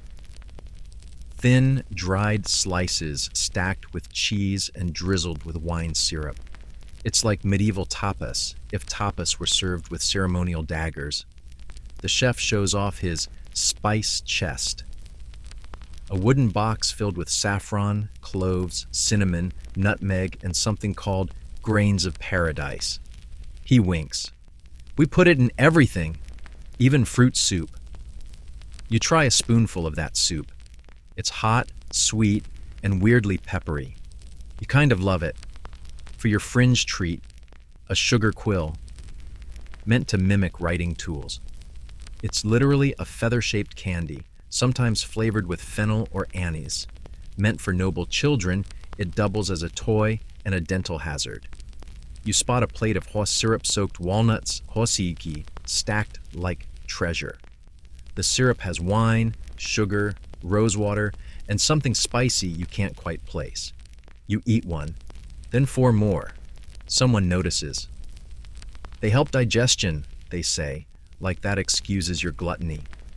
Then there's Ponfort, a dense cake packed with dried fruit, honey, and every spice they could get their hands on. It's heavy enough to double as a doorstop, and sweet enough to start a fire in your pancreas. You take a bite, a boy is turning a spit over a fire. Not for meat, but for a spiced dough spiral. It's coated in wine syrup and herbs, then spun slowly until it hardens like a candy shell. You're told it's called a twistlet. You bite into it, and it cracks like sugar glass. By the time someone offers you snow pudding, a chilled mix of milk, egg white, and rose water sweetened and fluffed, you're nearly full. But it's light, cool, and slips down easy. You thank them with a polite nod and a soft burp you hope they don't hear. As you begin to make your exit, a final treat is pressed into your hand. A comfit ball, a spiced anise seed, coated in layer after layer of hardened sugar. For the road, they say. You suck on it slowly as you step back into the night. The noble approach to junk food? It's indulgent, overspiced, often symbolic, and never simple. Sugar is status, and sweets are as much performance as pleasure. You leave feeling decadent, sticky, and oddly smug, like you've cheated the feasting system for one glittering evening. The stars are brighter now. The manor glows behind you, and your pockets are filled with treats that centuries ago might have required a noble title or a papal bribe. Tonight, you just showed up with an empty stomach and a curious soul, flickering glow of the noble estate, leaving behind gold-dusted figs and sugar quills for the hush of the countryside. Your boots crunch down a narrow road flanked by hedges. Somewhere in the dark, an owl hoots. And somewhere even deeper in your thoughts, a question stirs. What did kids eat back then when no one was watching? Let's be real. Children have always sniffed out sweet things, hoarded secret stashes, and begged for just one more bite of something sticky. So tonight, you're following a trail of crumbs straight into the childhood snack habits of medieval youngsters. At the edge of a village green, you spot a group of children playing Skittles by torchlight, laughter echoing across the field. One of them has something clutched in his fist, a lumpy ball rolled in ash. "Want to try?" he asks, eyes shining. You do. It's a lump of honeyed barley, roasted over fire and rolled in flour to keep it from sticking. It tastes smoky, sweet, and weirdly comforting, like the medieval version of a granola ball made by a 6-year-old with no supervision. Mainstream historical fact: while elite children dined on miniature versions of their parents' elaborate feasts, peasant kids often made do with snacks cobbled together from leftovers, foraged finds, and rare treats from festivals. Their junk food wasn't bought, it was discovered. One boy pulls a wrinkled pouch from his tunic and shows you such sugar gravel, bits of hardened syrup and candied seeds gathered from a baker's floor. "Only on Wednesdays," he whispers, like it's a sacred ritual. You try one, it tastes like peppermint dust and a tiny hit of rebellion. In the forest nearby, older children are hunting for kaderdim, wild strawberries, barely bigger than your thumbnail but bursting with intense, almost floral sweetness. The kids mash them into soft bark bowls with a little spring water and suck them like slushies. Someone adds a crushed violet petal for flavor. You try it. It's botanical, messy, and totally delightful. Here's a quirky tidbit. Some monasteries made blessed sweets. For schoolboys, honey lozenges or sugar anise pellets meant to soothe sore throats or encourage focus during lessons. But let's be honest, half of those probably ended up crunched in secret during prayer or traded for favors behind the cloisters. You follow the kids into the village proper, where a baker's apprentice sneaks out the back of the shop with a tray of still warm,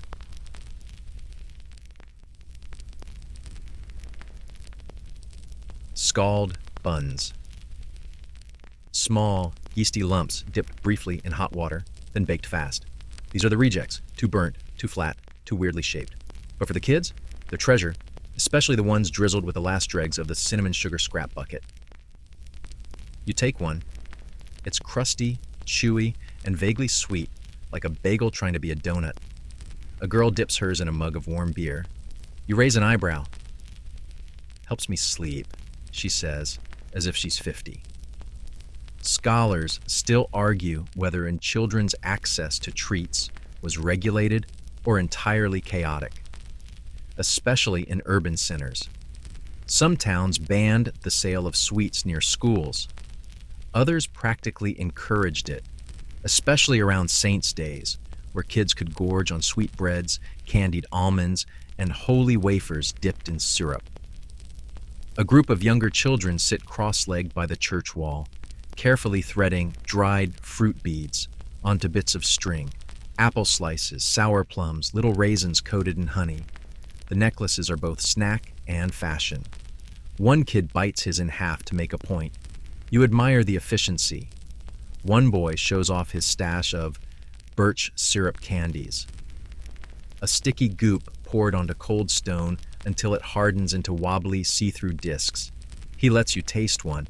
It's smoky, slightly bitter, and way better than it looks. We make 'em after chores, he shrugs. You see another small ritual. A girl mashing horjan, roasted chestnuts into honeyed mash with her fist, then stuffing it into a bit of leftover pie crust. A fake tart, she grins. It's rough around the edges, both literally and figuratively, but surprisingly tasty. You're handed a hot bread heel dipped in goose fat and dusted with sugar. It's odd, sweet, savory, and vaguely like a crouton on vacation. A boy licks his and says, "This one tastes like Tuesday." You don't ask.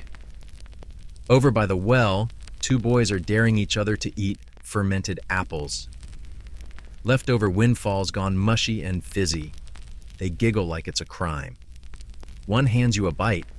It's tart, weirdly boozy, and definitely questionable. You politely pretend to chew. A fringe fact for you. In some regions, older kids collected candy waste from feast tables, like melted sugar puddles or cracked marzipan sculptures, and remolded them into new treats using wooden presses or, more often, their imagination. The children light little waxed paper cones filled with candied herbs, sage, mint, lavender, and pass them around like medieval pixie sticks. The sugar crystals crunch between your teeth, followed by a burst of flavor that somehow feels clean. A group of girls skip rope and sing about sugar thieves, a rhyme about sneaking into kitchens and licking honey off spoons. It's got at least one line about a baker's ghost that punishes greedy fingers with burnt crusts. They laugh and skip harder. You join in, almost tripping on your own feet. Then someone pulls out a real prize, a fig stuffed with soft cheese and rolled in oats. It's fancy, a gift from a market day. The kids share it like a sacrament, each taking a nibble and nodding solemnly. You're offered the final bite. You accept reverently. The sun's gone completely now, and the only light comes from a few torches and the faint orange glow of someone's cooking fire. The children start yawning, rubbing their eyes and wandering home one by one, leaving you with sticky fingers, a happy stomach, and the warmth of memory that only comes from playing hard and snacking harder. For medieval kids, sweets were rare, treasured, and often invented on the spot. They used what they could find, steal, or charm out of a grown-up. Their snacks were creative, wild, and sometimes questionable, but always shared with joy and a little bit of mischief. You watch the last child disappear behind a cottage door, humming that sugar thief rhyme under their breath. The stars blink overhead, and your mouth still tastes faintly of birch candy and strawberry water. You smile. Some cravings really are, still carrying the aftertaste of birch candy and ash-dusted barley. The road ahead curves toward the city, a medieval town bustling even after sundown, where windows glow, taverns hum, and someone's always burning something they probably shouldn't. You've arrived just in time for a medieval street fair, a place where everyone, rich, poor, curious, or hungry, rubs elbows in a sticky parade of humanity. Tonight, it's not about kids or nobles. It's about the people. Merchants, artisans, minstrels, fishmongers, and that guy who seems to always be trying to sell you a miracle bean. And the junk food? Oh, it's here. Smoking, sizzling, and sticking to your boots. You dodge a juggler and make your way toward the scent of frying dough. A vendor hollers, "Hot fritters! Apple and onion, sugar or salt." You blink. Onion fritters with sugar? You try one. It's crunchy, a little greasy, and surprisingly delicious. Sweet up front, then savory in the finish. It's like a medieval version of kettle corn, but somehow denser. Mainstream historical fact. Medieval fairs were seasonal highlights for towns, especially during feast days or markets, when vendors could legally set up stalls and hawk everything from cheese wheels to miracle elixirs. Food stalls were a major draw, especially ones offering quick, hot snacks for workers and wanderers alike. You bite into a cheese curd cake, the kind made with fresh curds, flour, and a bit of egg, fried in oil until golden and then dusted with sugar. It's chewy and a bit tangy, like a distant cousin to funnel cake, if that cousin had a monastery cookbook and zero fear of frying. Next, you're handed honey-roasted nuts, warm in a twist of parchment. They're coated in a blend of honey, black pepper, and a hint of ginger. The spice surprises you. So does the subtle heat in the back of your throat. To keep the humors balanced, the vendor says, winking. Here's your quirky fact. And because people like some fair snacks included deep-fried elderflowers, literally bunches of flowers dipped in batter and crisped up. You try one. It's floral, crunchy, and just on the right side of, "Are you sure this is food?" You turn a corner and nearly collide with a barrel marked sweet mead slush, a semi-frozen mix of diluted honey wine and herbs served in wooden cups. You sip. It's icy, boozy, and strangely refreshing. Bees did the hard work, the vendor chuckles.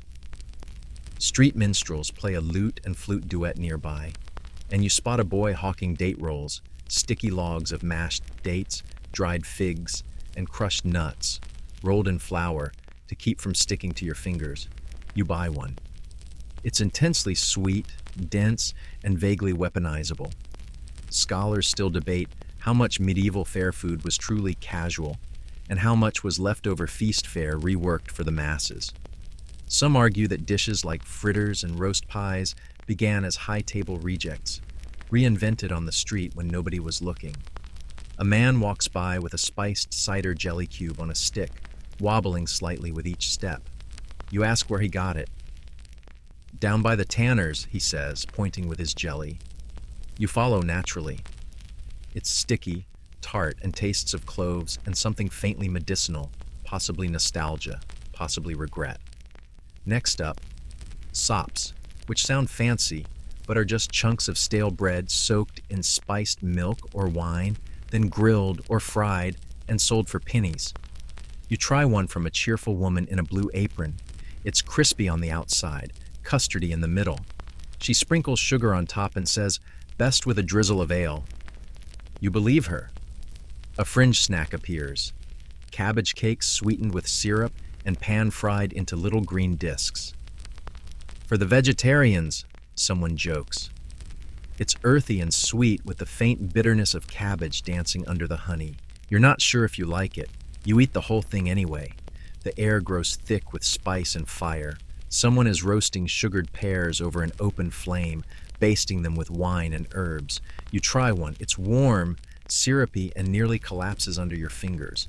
A bee lands on your hand and immediately changes its mind.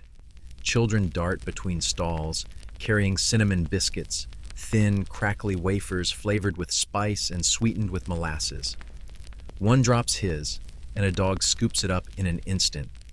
You shrug and buy one of your own. It tastes like holiday and hearth. A vendor pushes past with a tray of ginger toffee, stretched and folded into glossy brown ropes. You break off a piece. It sticks to your teeth, tugs at your molars, and lights your tongue on fire, in the best way. Someone near the main square offers you fried cheese curds with rose syrup, a bold choice. You hesitate, then you bite. It's creamy, floral, salty sweet, and slightly overwhelming. You chase it with a gulp of watered-down ale from a communal jug, wiping your chin with your sleeve like you were born to it. You start to notice a pattern. Everything is either fried, soaked in syrup, or both. There's no room for subtlety here. Even the apple pasties, hand pies filled with chopped apples, spices, and honey, are aggressively glazed and singed to a crisp edge. Here comes your fringe tidbit. Some fair vendors used edible ink to mark their treats, so wealthier customers could identify their favorite bakers. Basically, the medieval version of branding. "Mine's got the red fox mark," one woman brags, holding up a tart like it's an award. You end the night with a wedge of milk custard tart, warm and slightly jiggly, sprinkled with nutmeg. "Best just before sleep," the seller tells you with a knowing smile. You nod.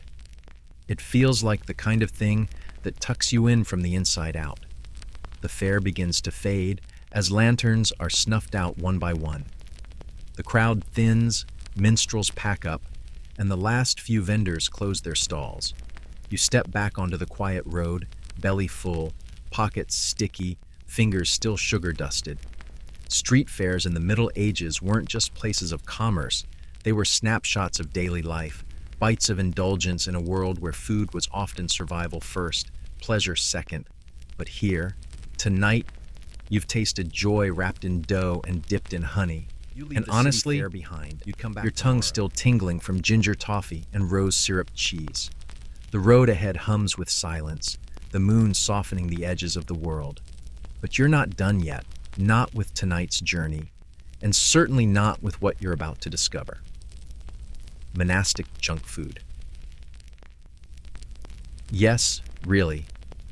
You follow a narrow path up a low hill where a monastery sits in the dark, candlelight flickering behind thick, stained glass windows. The building hums with quiet devotion, and something else, the faint, sweet scent of baking. See, monks weren't just all about silent prayers and illuminated manuscripts. They were masters of preservation, fermentation, and yes, snacking. When you're up before dawn chanting in Latin, you're going to want a pick-me-up, maybe 3. You duck inside the guest kitchen, guided by the warm aroma of on-spice bread, thick and brown, made from rye, honey, and imported peppercorns. One monk in a flower-streaked habit nods to you and tears off a piece. "For midnight vigils," he says, "helps keep the soul awake." You chew. It's hearty, sweet, and ever so slightly numbing from the spice. Soul awakening, indeed. Mainstream historical fact: many monasteries were incredibly self-sufficient, producing their own food, drink, and treats using gardens, orchards, and detailed cookbooks passed down through the ages. They also had access to rare ingredients, thanks to wealthy patrons and international church connections. You're handed a honeyed oat cake, flat and golden, crumbling like soft granola in your hands. It's flavored with dried currants, lavender, and a sprinkle of salt. "Balanced for the humors," says another monk, as if quoting a recipe or an inside joke. You ask about sugar. "Rare, but not unknown," a friar shrugs. "More often we use syrups, barley, date, grape must." He points to a dark bottle. You dip your finger in. It's thick, tart, and sweet, like molasses made by someone who reads Latin poetry for fun. Here's your quirky tidbit. Some monks made sugar tablets laced with herbs to treat digestive issues. These lozenges were also mysteriously good at curing boredom during long sermons. You imagine a row of sleepy friars sneakily crunching medicine under their hoods. You chuckle. You move into the cloister garden, where a monk offers you a handful of candied angelica stalks. Bright green, slightly bitter, but softened by syrup. They taste oddly refreshing, like someone tried to make celery into dessert and got kind of close. There's also honeycomb dipped in spiced wine. Left to firm up on cool stone slabs, you pop a piece into your mouth. It fizzes gently, as if the wine never quite gave up trying to ferment. The effect is both festive and mildly alarming. Scholars still argue whether monastic indulgence was a case of necessity or subtle rebellion. Some monasteries famously feasted like kings, others adhered to stricter ascetic diets. But across the board, sweets had a place, whether for medicine, morale, or plain old midnight cravings. You wander past a long wooden table where monks are wrapping date-stuffed pastries in fig leaves. For Sunday feasts, someone murmurs. You get a taste. It's sticky, rich, and perfumed with cloves and cinnamon. Not a bad way to celebrate sainthood. They also make almond milk fudge. A thick, pale slab of ground almonds, honey, and a touch of rose water set into squares. You're told it travels well, which is useful when you're walking from Rome to York with a backpack and a bad attitude. Another friar offers you a cup of warm caraway broth, sweetened with a little barley syrup.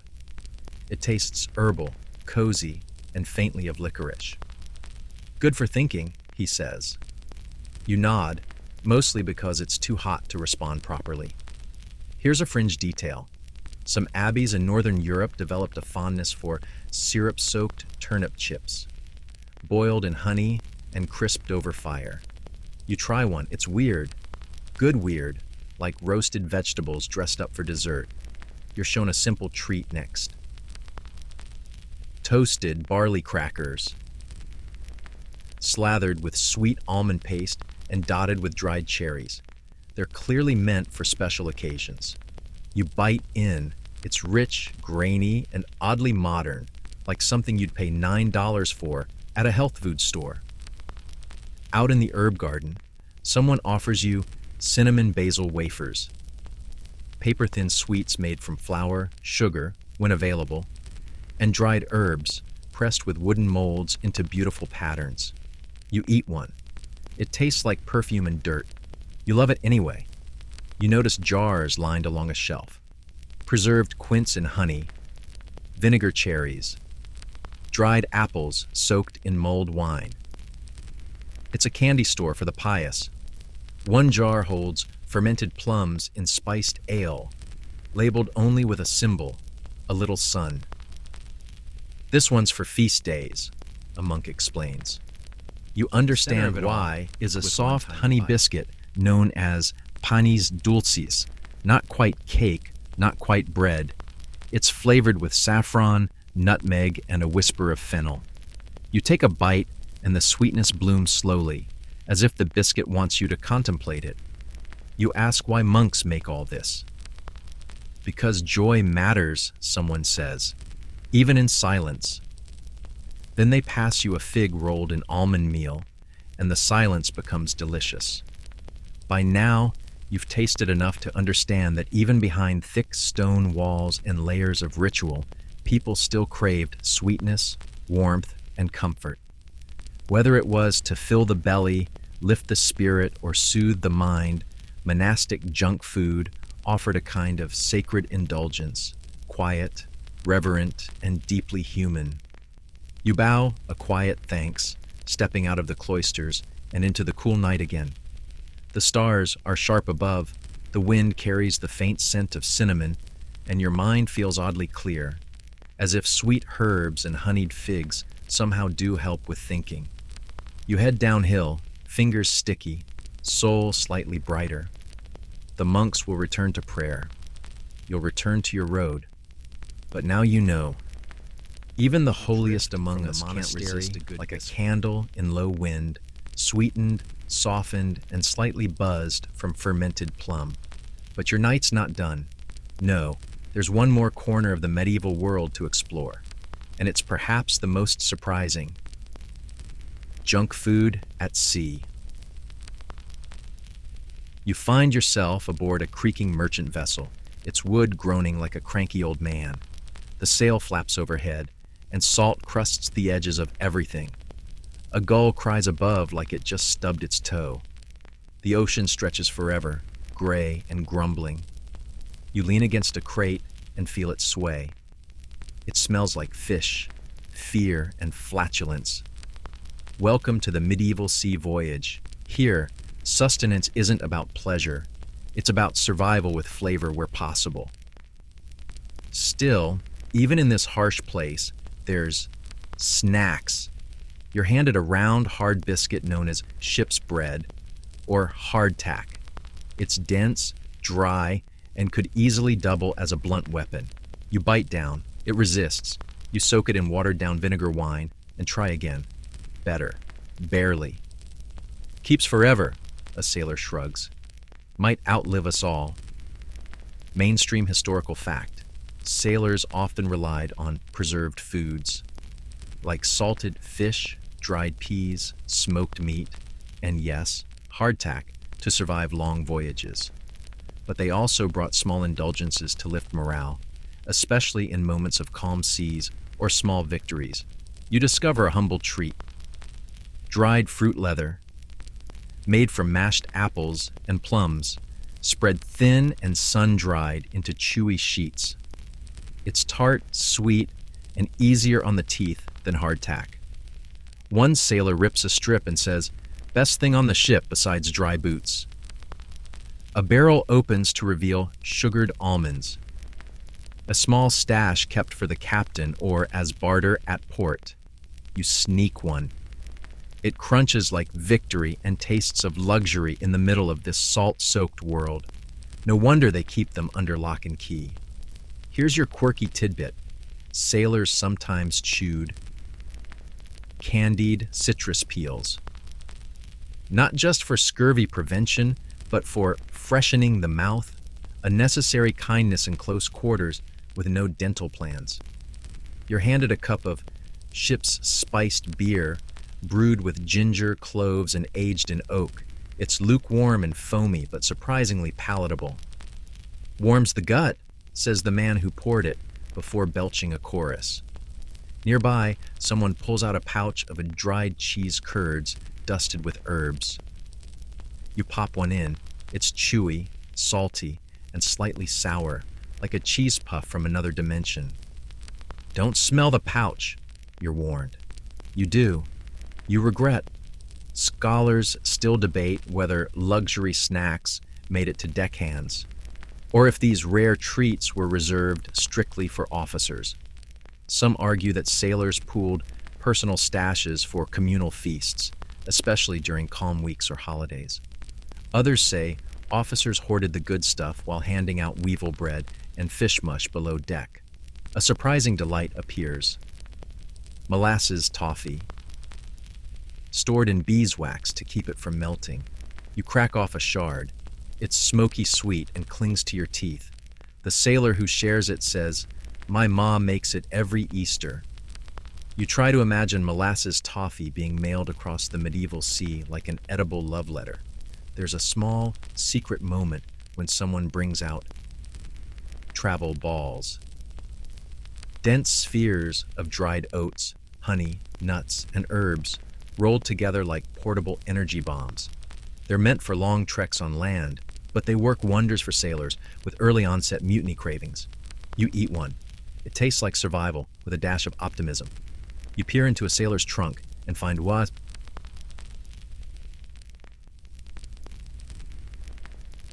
A paper-wrapped wedge of fruit-stuffed pastry, flattened from travel, but still intact.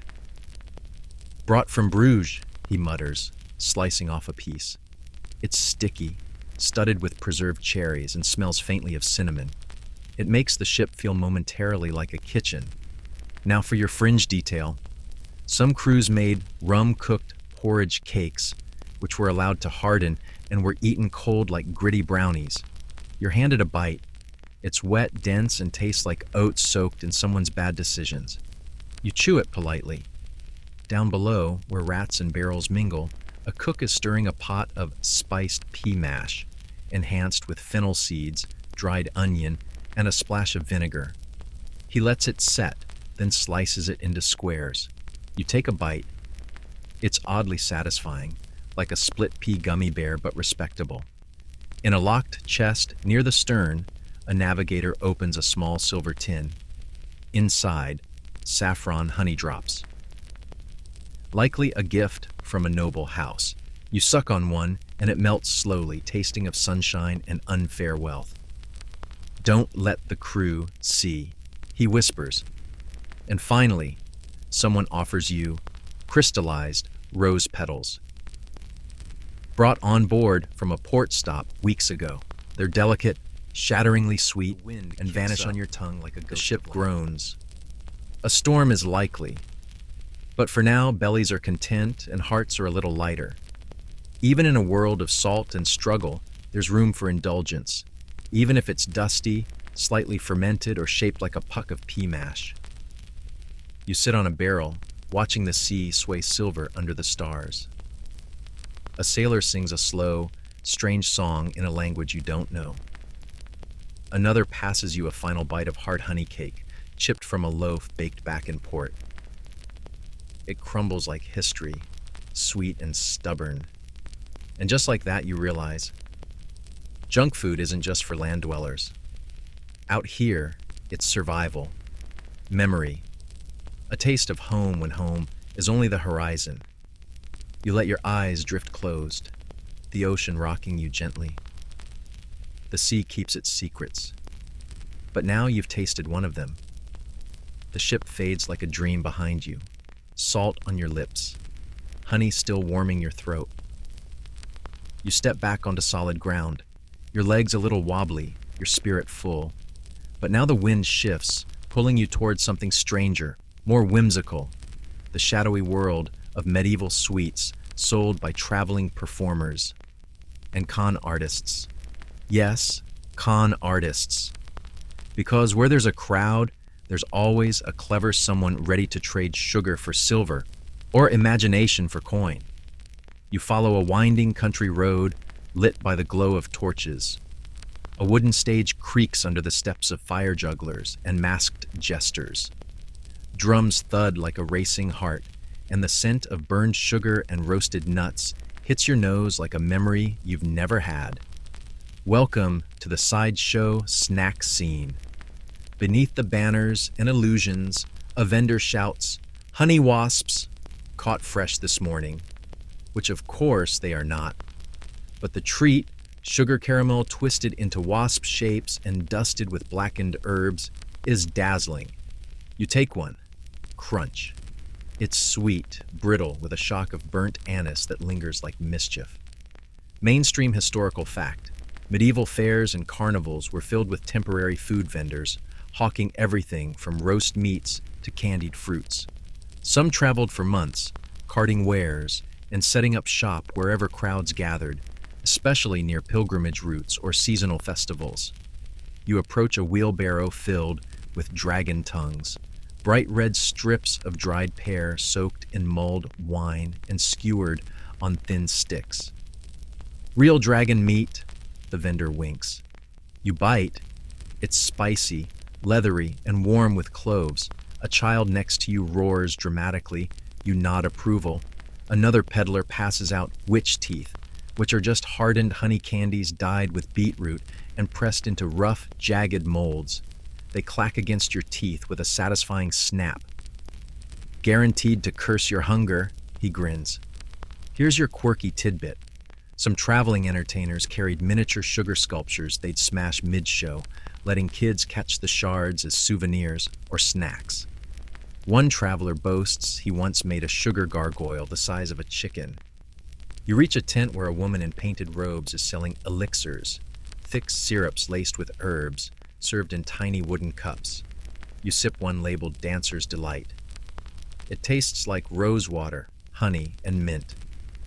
"Makes your feet lighter," she says. Yours tingle slightly, but that could just be the sugar rush. You approach a wheelbarrow filled with dragon tongues, bright red strips of dried pear soaked in mulled wine and skewered on thin sticks. "Real dragon meat," the vendor winks. You bite. It's spicy, leathery, and warm with cloves.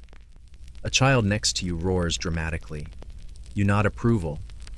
Another peddler passes out witch teeth, which are just hardened honey candies dyed with beetroot and pressed into rough, jagged molds. They clack against your teeth with a satisfying snap. Guaranteed to curse your hunger, some traveling entertainers carried miniature sugar sculptures they'd smash mid-show, letting kids catch the shards as souvenirs or snacks. One traveler boasts he once made a sugar gargoyle the size of a chicken. You reach a tent where a woman in painted robes is selling elixirs, thick syrups laced with herbs, served in tiny wooden cups. You sip one labeled Dancer's Delight. It tastes like rosewater, honey, and mint. Makes your feet lighter, she says. Yours tingles slightly, but that could just be the sugar rush.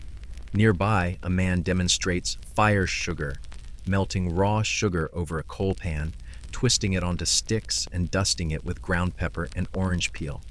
It burns your tongue delightfully. Warms the lungs, he says, and frightens ghosts.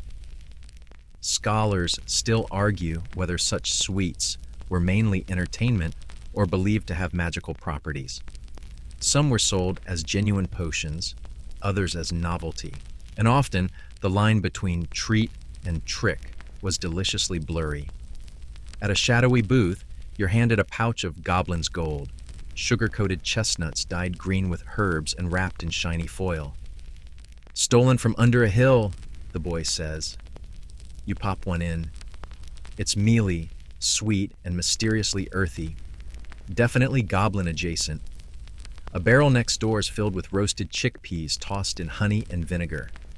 You grab a handful. They're crunchy, tangy, and addictively weird.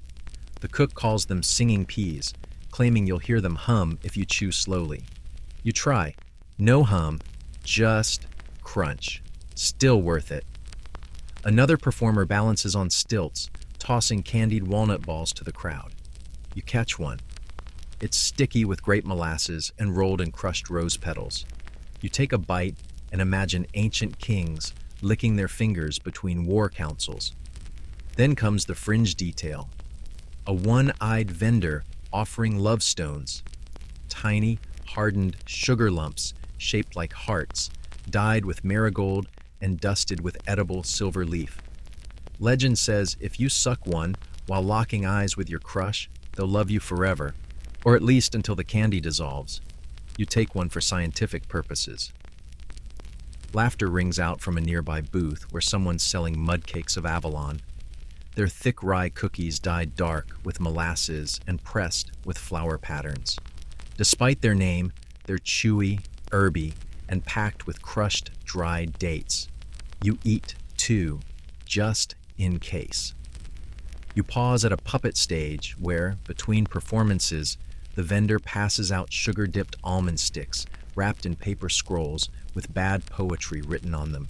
Yours reads, "Thou art sweet as this stick, but less brittle." You smirk and bite. It's accurate. One fire eater offers you a flame tongue, a thin strip of dried ginger root soaked in honey, then lightly singed. It slaps your senses awake like a snarky tutor. You cough, eyes watering. "Cleans the sinuses," he says, totally unhelpfully. A final treat comes wrapped in a linen square. A sugar wafer filled with crushed seeds and orange zest, folded like a letter. "Eat it before you open it," the vendor says. The message is in the flavor. You chew slowly. It tastes like longing and a little bit like time. By now the carnival is winding down. Torches gutter low. Laughter fades. Vendors pack their carts with leftovers, half-sold dreams, and sticky fingers. You feel the sugar in your blood, humming with stories and fraud. You've tasted the fantastical, the edible illusions of a medieval festival night. And as you walk away, your pockets rustling with sweet crumbs and candy wrappers that used to be beetle-shaped, you realize something important. In the medieval world, food wasn't just survival or celebration. It was theater, performance, and playful deception. Even a snack could lie of caramelized beetroot from your fingers as you step away from the vanishing festival lights. The night deepens, a sleepy hush settling in around crooked thatched roofs and flickering lanterns. But you're not done yet. Your feet lead you toward another curious corner of medieval snacking. Sweet bribes and snack-based diplomacy. Yes, sometimes the path to power was paved in pastries. You find yourself standing in a candlelit hall, long and drafty, its tapestries rippling with whispers. A scribe scurries past. Two nobles argue in Latin, and at the center table sits a box wrapped in silk, guarded like treasure. Inside, marzipan molded into tiny castles. Mainstream historical fact: throughout the Middle Ages, gifting sweet food, especially sugar-based, was a recognized tool of flattery, alliance building, and subtle persuasion. Sugar was still rare and expensive, so offering it wasn't just generous, it was strategic. A noblewoman offers you a sample, winking. The marzipan melts in your mouth, almond, honey, a whisper of rosewater. It's sweet but also weighted with meaning. When words fail, she says, a well-shaped almond speaks volumes. In a quiet corner, a friar prepares me-spice bread wrapped in ribbons, ready to deliver to a local abbot ahead of negotiations. The bread smells of cinnamon, ginger, and dried apple. You sneak a bite. It's soft, warm, like a handshake that lingers too long. Best to soften hearts before we soften terms, the friar mutters. Quirky tidbit time. Some nobles reportedly had personal chefs craft entirely edible letters. Honeyflower scrolls with ink made from berry juice or wine syrup. You imagine nibbling through a love note that literally sweetens the message. Across the hall, a courier unveils a small cask of candied lemon slices, packed in salt to preserve them. A gift for the Venetian envoy, he says. Tart, like him. You try one. It's a mouthful of sass and diplomacy, sugar just enough to pass inspection. A scholar nearby is grinding saffron into honey, stirring it into what looks like dense oatcakes. For the chancellor, he explains, he only eats things that glitter. The cakes are golden and smell faintly of almonds and pride. Historians still argue whether these offerings were genuine gifts or sugar-coated manipulation. Some say they were deeply meaningful, even spiritual. Others, calculated confections, slipped under the table like edible bribes. A merchant enters the scene carrying a walnut-stuffed date loaf encased in beeswax. For the bishop, he explains, to remind him who owns the harbor rights. You bite a corner. It's sticky, rich, and very persuasive. Down the corridor, a young page guards a delicate spice cookie shaped like a lily, destined for a visiting princess. From the Duke's son, he grins. She hates roses. The cookie is dusted with powdered sugar and carved with care.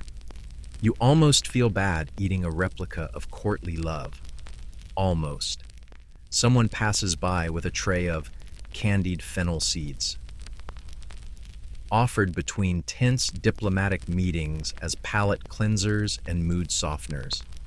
They crunch sweetly between your teeth, anise and sugar swirling like nervous gossip. A historian, the nosy kind with ink on their fingers, leans in to share a fringe story. A noble once baked a pie with a message hidden in sugar crystals, legible only after the recipient licked off the top. It's either a legend or a very sticky episode in diplomacy. At another table, a cook sets down a platter of honeyed cheese cubes rolled in crushed lavender, reserved for high-status visitors. You snag one. It's creamy, floral, and tastes like a sigh of approval. A little calm in every bite, the cook mutters. They'll need it once the contracts come out.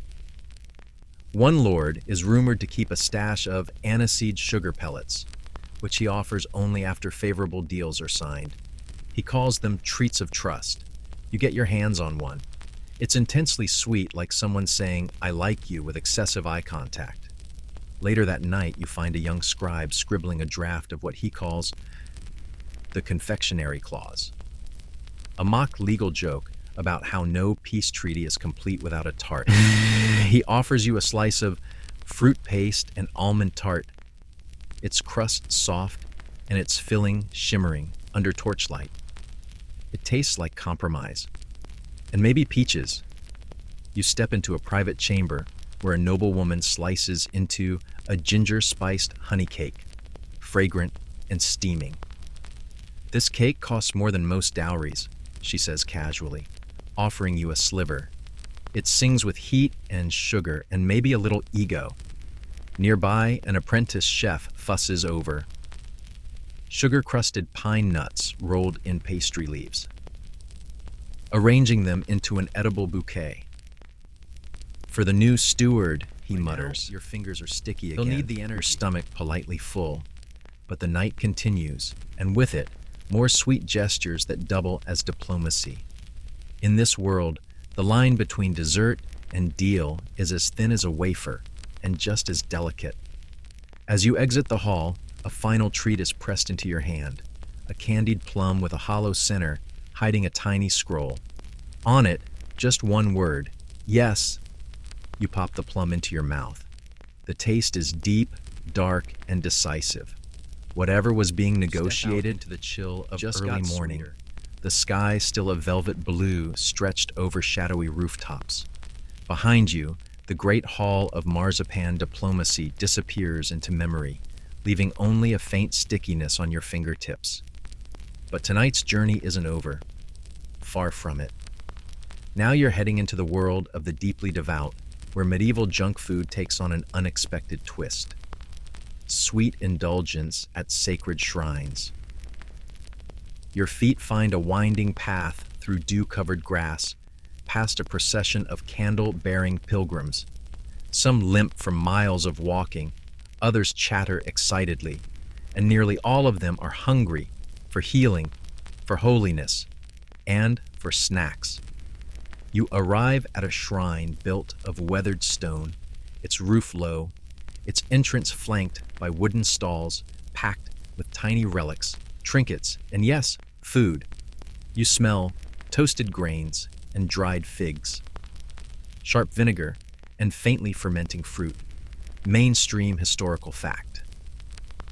Pilgrimage sites in medieval Europe were hotbeds of both spiritual devotion and commercial opportunity, including food sales.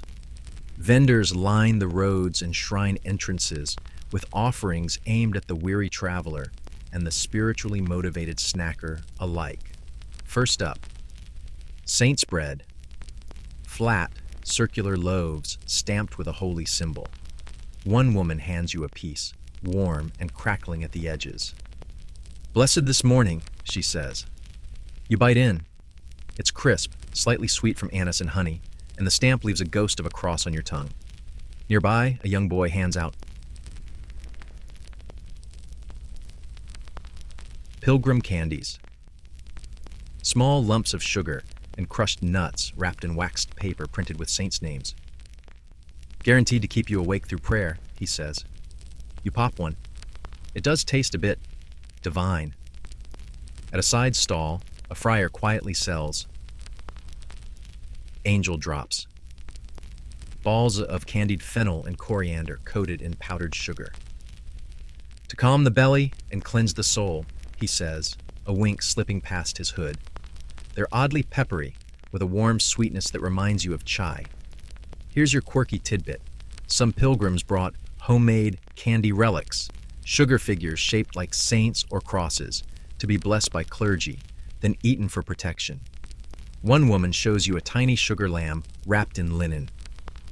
"Bit its head off after last year's pilgrimage," she grins. "No blisters." As you walk deeper into the sacred grounds, the smells change. You pass a row of open braziers roasting unspiced chickpeas and honeyed almonds, served on folded leaves. The crunch is oddly meditative. A monk hands you a cup of naoiranika and holy root water, licorice-infused sweet water chilled with mint. "Helps with walking and repenting," he explains. At the heart of the shrine, under an arch strung with prayer flags, you come upon a table laden with sugar wafers pressed with Latin blessings. You pick one up, so thin it might dissolve in a breeze, and let it rest on your tongue. It vanishes into sweetness and the taste of something ancient. Some historians argue whether these shrine snacks were genuine acts of devotion or just smart marketing. After all, sugar attracts more than flies. It draws pilgrims, coin, and community.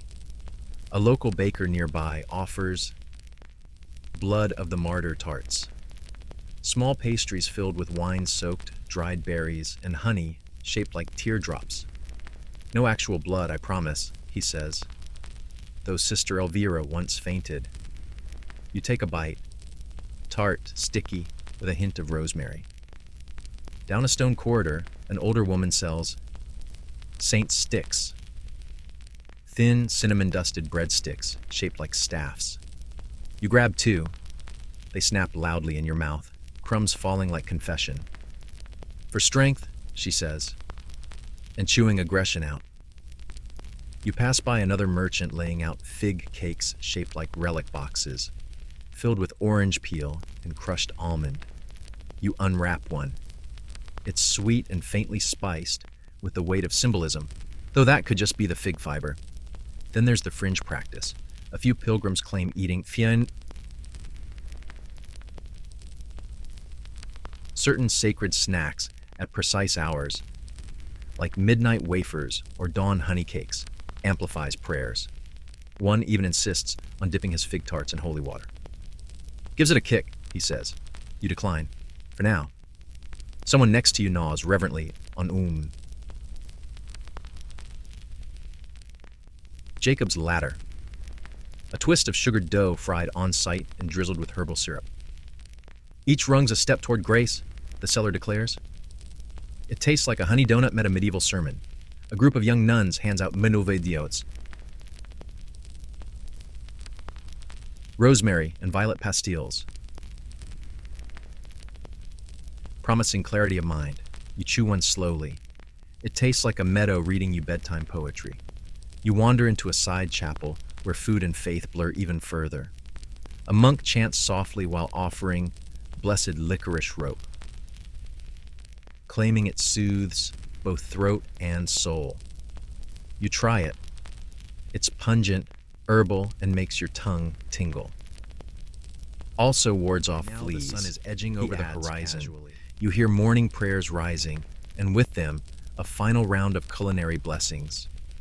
A child hands you a piece of candied orange peel shaped like a sunburst. You eat it slowly. It tastes like warmth, light, and gratitude.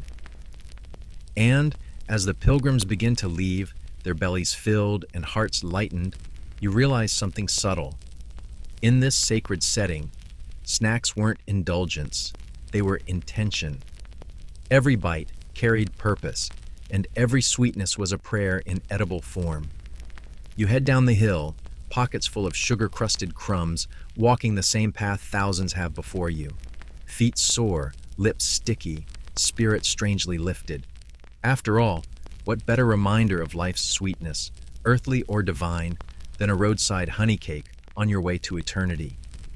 Your pilgrimage-weary steps now take you toward a quieter village nestled in rolling green hills, the stone paths warmed by morning sun. The sacred sweetness of shrine treats still lingers on your tongue, but you're not done yet, because what comes next is perhaps the most delightful, absurd, and sneakily brilliant chapter of medieval munching. Street snacks and sneaky sellers. That's right. Tonight you're slipping into the bustling world of market criers, shady peddlers, and food on a stick before food trucks were even a twinkle in anyone's eye. You duck under a sagging awning where a man wearing a goose feather in his hat yells, "Hot cheese pockets!" 3 bites to glory, and shoves a pouch into your hand. You instinctively check your coin purse, but it's still there. The cheese pocket, gooey, peppery, a bit too salty, and almost worth the shouted praise. Mainstream historical fact. Urban centers in the later Middle Ages had thriving street food scenes. particularly during festivals or market days. Sellers peddled cheap, greasy snacks for workers, travelers, and anyone too tired or lazy to cook. You wander into a cobbled courtyard packed with stalls. The air is thick with the smell of fried onions, sizzling sausages, and honey-glazed pastry. It's overwhelming in the best possible way. One woman in a headscarf is selling onion fritters dusted with smoked salt, fried in lard. You grab one, bite in, and instantly forget every healthy eating choice you've ever made. Eat fast, she warns, before the steward taxes the grease. A child waves at you with a meat skewer covered in mustard seeds. You trade him a copper coin and get a chunk of well-charred mystery meat. Tastes like pork. Might be pork. Probably not squirrel. Quirky tidbit? In some towns, street food sellers used recorded rhymes or songs played on hurdy-gurdies to draw crowds, a kind of medieval jingle. One man rolls past pushing a wheelbarrow that plays a squeaky tune while he flings sugar-crusted chickpeas at anyone who makes eye contact. You catch a few. Crunchy, aggressively sweet, possibly a missile.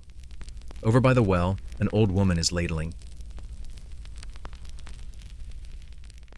Bread soup. A warm, sludgy mix of stale crusts, hot ale, onion, and a sprinkle of dried mint. To fill the belly and silence complaints, she says. You sip it. It tastes like the inside of a pub and feels like it's already halfway to digestion. Historians still argue whether these snacks were essential survival foods or just the medieval version of junky convenience fare. One camp praises their accessibility. Another says they caused more stomach aches than sermons. A man in a patched cloak offers you a moon tart, a flaky disc filled with sweetened leeks and apple jam. It's weirdly good. Don't ask what's in the crust, he grins. You stop chewing for just a second. At another stall, a girl holds out pear slices dipped in rosemary syrup and skewered on straw, spinning them slowly to catch the sun.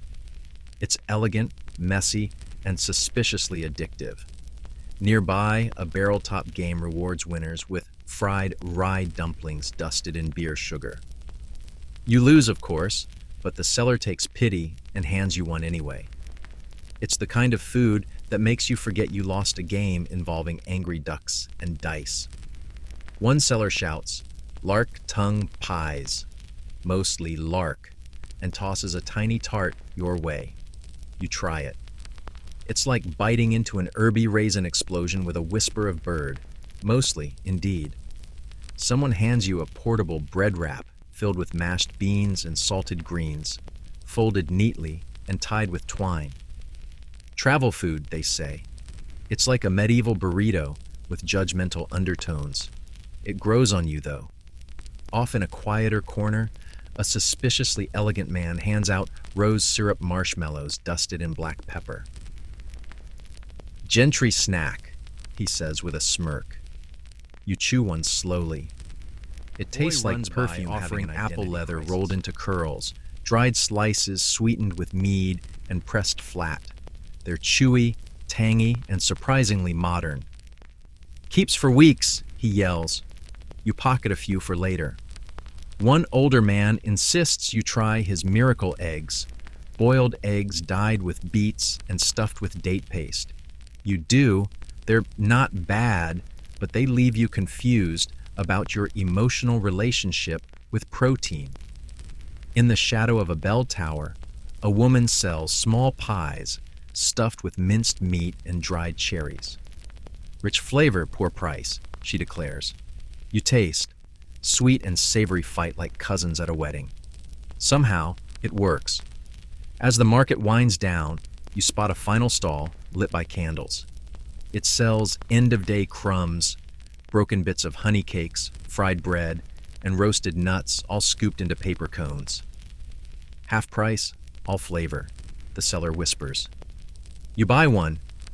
It's like trail mix's medieval cousin, sticky, uneven, glorious. You sit on a step, chewing the final bites of this strange, chaotic buffet. Your stomach rumbles either in satisfaction or protest. Hard to say. The city hums around you, bell towers echo, and someone in the distance is still singing about hot eel pies. Street snacks in the Middle Ages weren't just food. They were theater, noise, risk, comfort, economy. They were the backdrop of the real world, a quick bite between a sermon and a scandal. And as you brush crumbs off your tunic, the flavor of roasted apple and questionable sausage still on your lips, you think, maybe not much has changed after all. The sky has deepened again, twilight rolling in like soft wool over the hills. You leave behind the laughter and lingering aromas of the street market, belly full and footsteps slow. There's only one stop left tonight on your long, strange, sweet and salty voyage through medieval snacking. And it's perhaps the most mysterious of all. Secret cravings, forbidden treats. You wander through narrow alleyways now, damp and crooked. Lanterns flicker against mossy stone. You pass a wooden door left just ajar. Inside, a man is delicately turning quince slices over hot coals, brushing them with rosewater and wine. He sees you, nods silently, and slides a slice your way. It steams. It melts. It almost doesn't taste real. Mainstream historical fact. Not all food was for everyone. Certain sweets, spices, and exotic snacks were banned, restricted, or deemed morally dubious, especially during Lent, fast days, or in strict religious communities. The street murmurs with rumors of butter smugglers, illegal saffron dealers, and black market pastries. You follow a hushed trail to a low-ceiling tavern with smoke-stained beams. No sign, just the smell of cinnamon and shame. Inside, a woman is selling fleshless pies, meat substitutes molded into animal shapes, flavored with almond milk and pepper. For monks on feast days, who don't want to know, she whispers. It's chewy, oddly convincing, and about 87% guilt. Next to her, a young man hands out secret sugar lozenges, wrapped in pages from discarded sermons. Technically illegal, he says, but sweet salvation, yeah? They dissolve like dreams, flavored with orange zest and rebellion. Quirky tidbit? In some cities, sumptuary laws banned overly decorated food. For the poor, meaning you could eat a meat pie, but not if it was dyed green and sculpted into a swan. That didn't stop people. My pie's a goose, one baker insists, clearly lying. You eat it anyway. Tastes like defiance and sage. In the corner, a veiled woman opens a wooden box to reveal candied violets, pressed into the shape of saints' eyes. Made during vigil, she murmurs. You try one. It shatters delicately. There's a strange grace in the crunch. Historians still debate whether the popularity of these clandestine snacks was rooted in poverty-driven creativity or sheer culinary rebellion. After all, hunger and boredom can be powerful motivators, and so can pride. You make your way upstairs, past groaning beams and singing from the basement. On a narrow landing, a teen hands you a black bread ball, rye and honey baked till almost burnt, then wrapped in leather for hiding. Snack for penance, she says. You bite it. It's like chewing on history and ash, and oddly satisfying. One group nearby chews on saffroned root chips, disguised as hay to avoid detection. Another eats false butter, a paste of crushed nuts and mustard, smuggled past fasting laws by calling it ointment. The flavor's confusing, but kind of genius. You sit by a window as someone serves yin shadow pudding, a dark mass of dried berries, oat mash, and clove served in horn cups.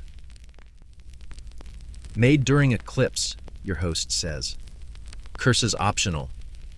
You're not sure if you're more disturbed from a prayer pocket, a baked pouch containing fig jam, nut crumbs, and rose dust. It's heavenly, though you're pretty sure it violates 3 church edicts and 1 cardinal's diet plan. Then comes the finale, forbidden sugar sculptures. A man wheels out a tray of tiny, gleaming figurines, dragons, angels, tiny knights, all spun from boiled sugar and dusted with gold leaf. No feast, he says. No excuse, just because we can. You take a tiny sugar knight. It tastes like excess and very slight judgment. By now the room hums with low laughter, whispered deals, and the creak of old wood. These people aren't criminals. They're flavor artists working under medieval morality's thumb, rebels with molasses and marzipan, sinners of the snack world. And as you step back into the cool night, stars pricking the sky like spilled salt, you carry with you the last lesson.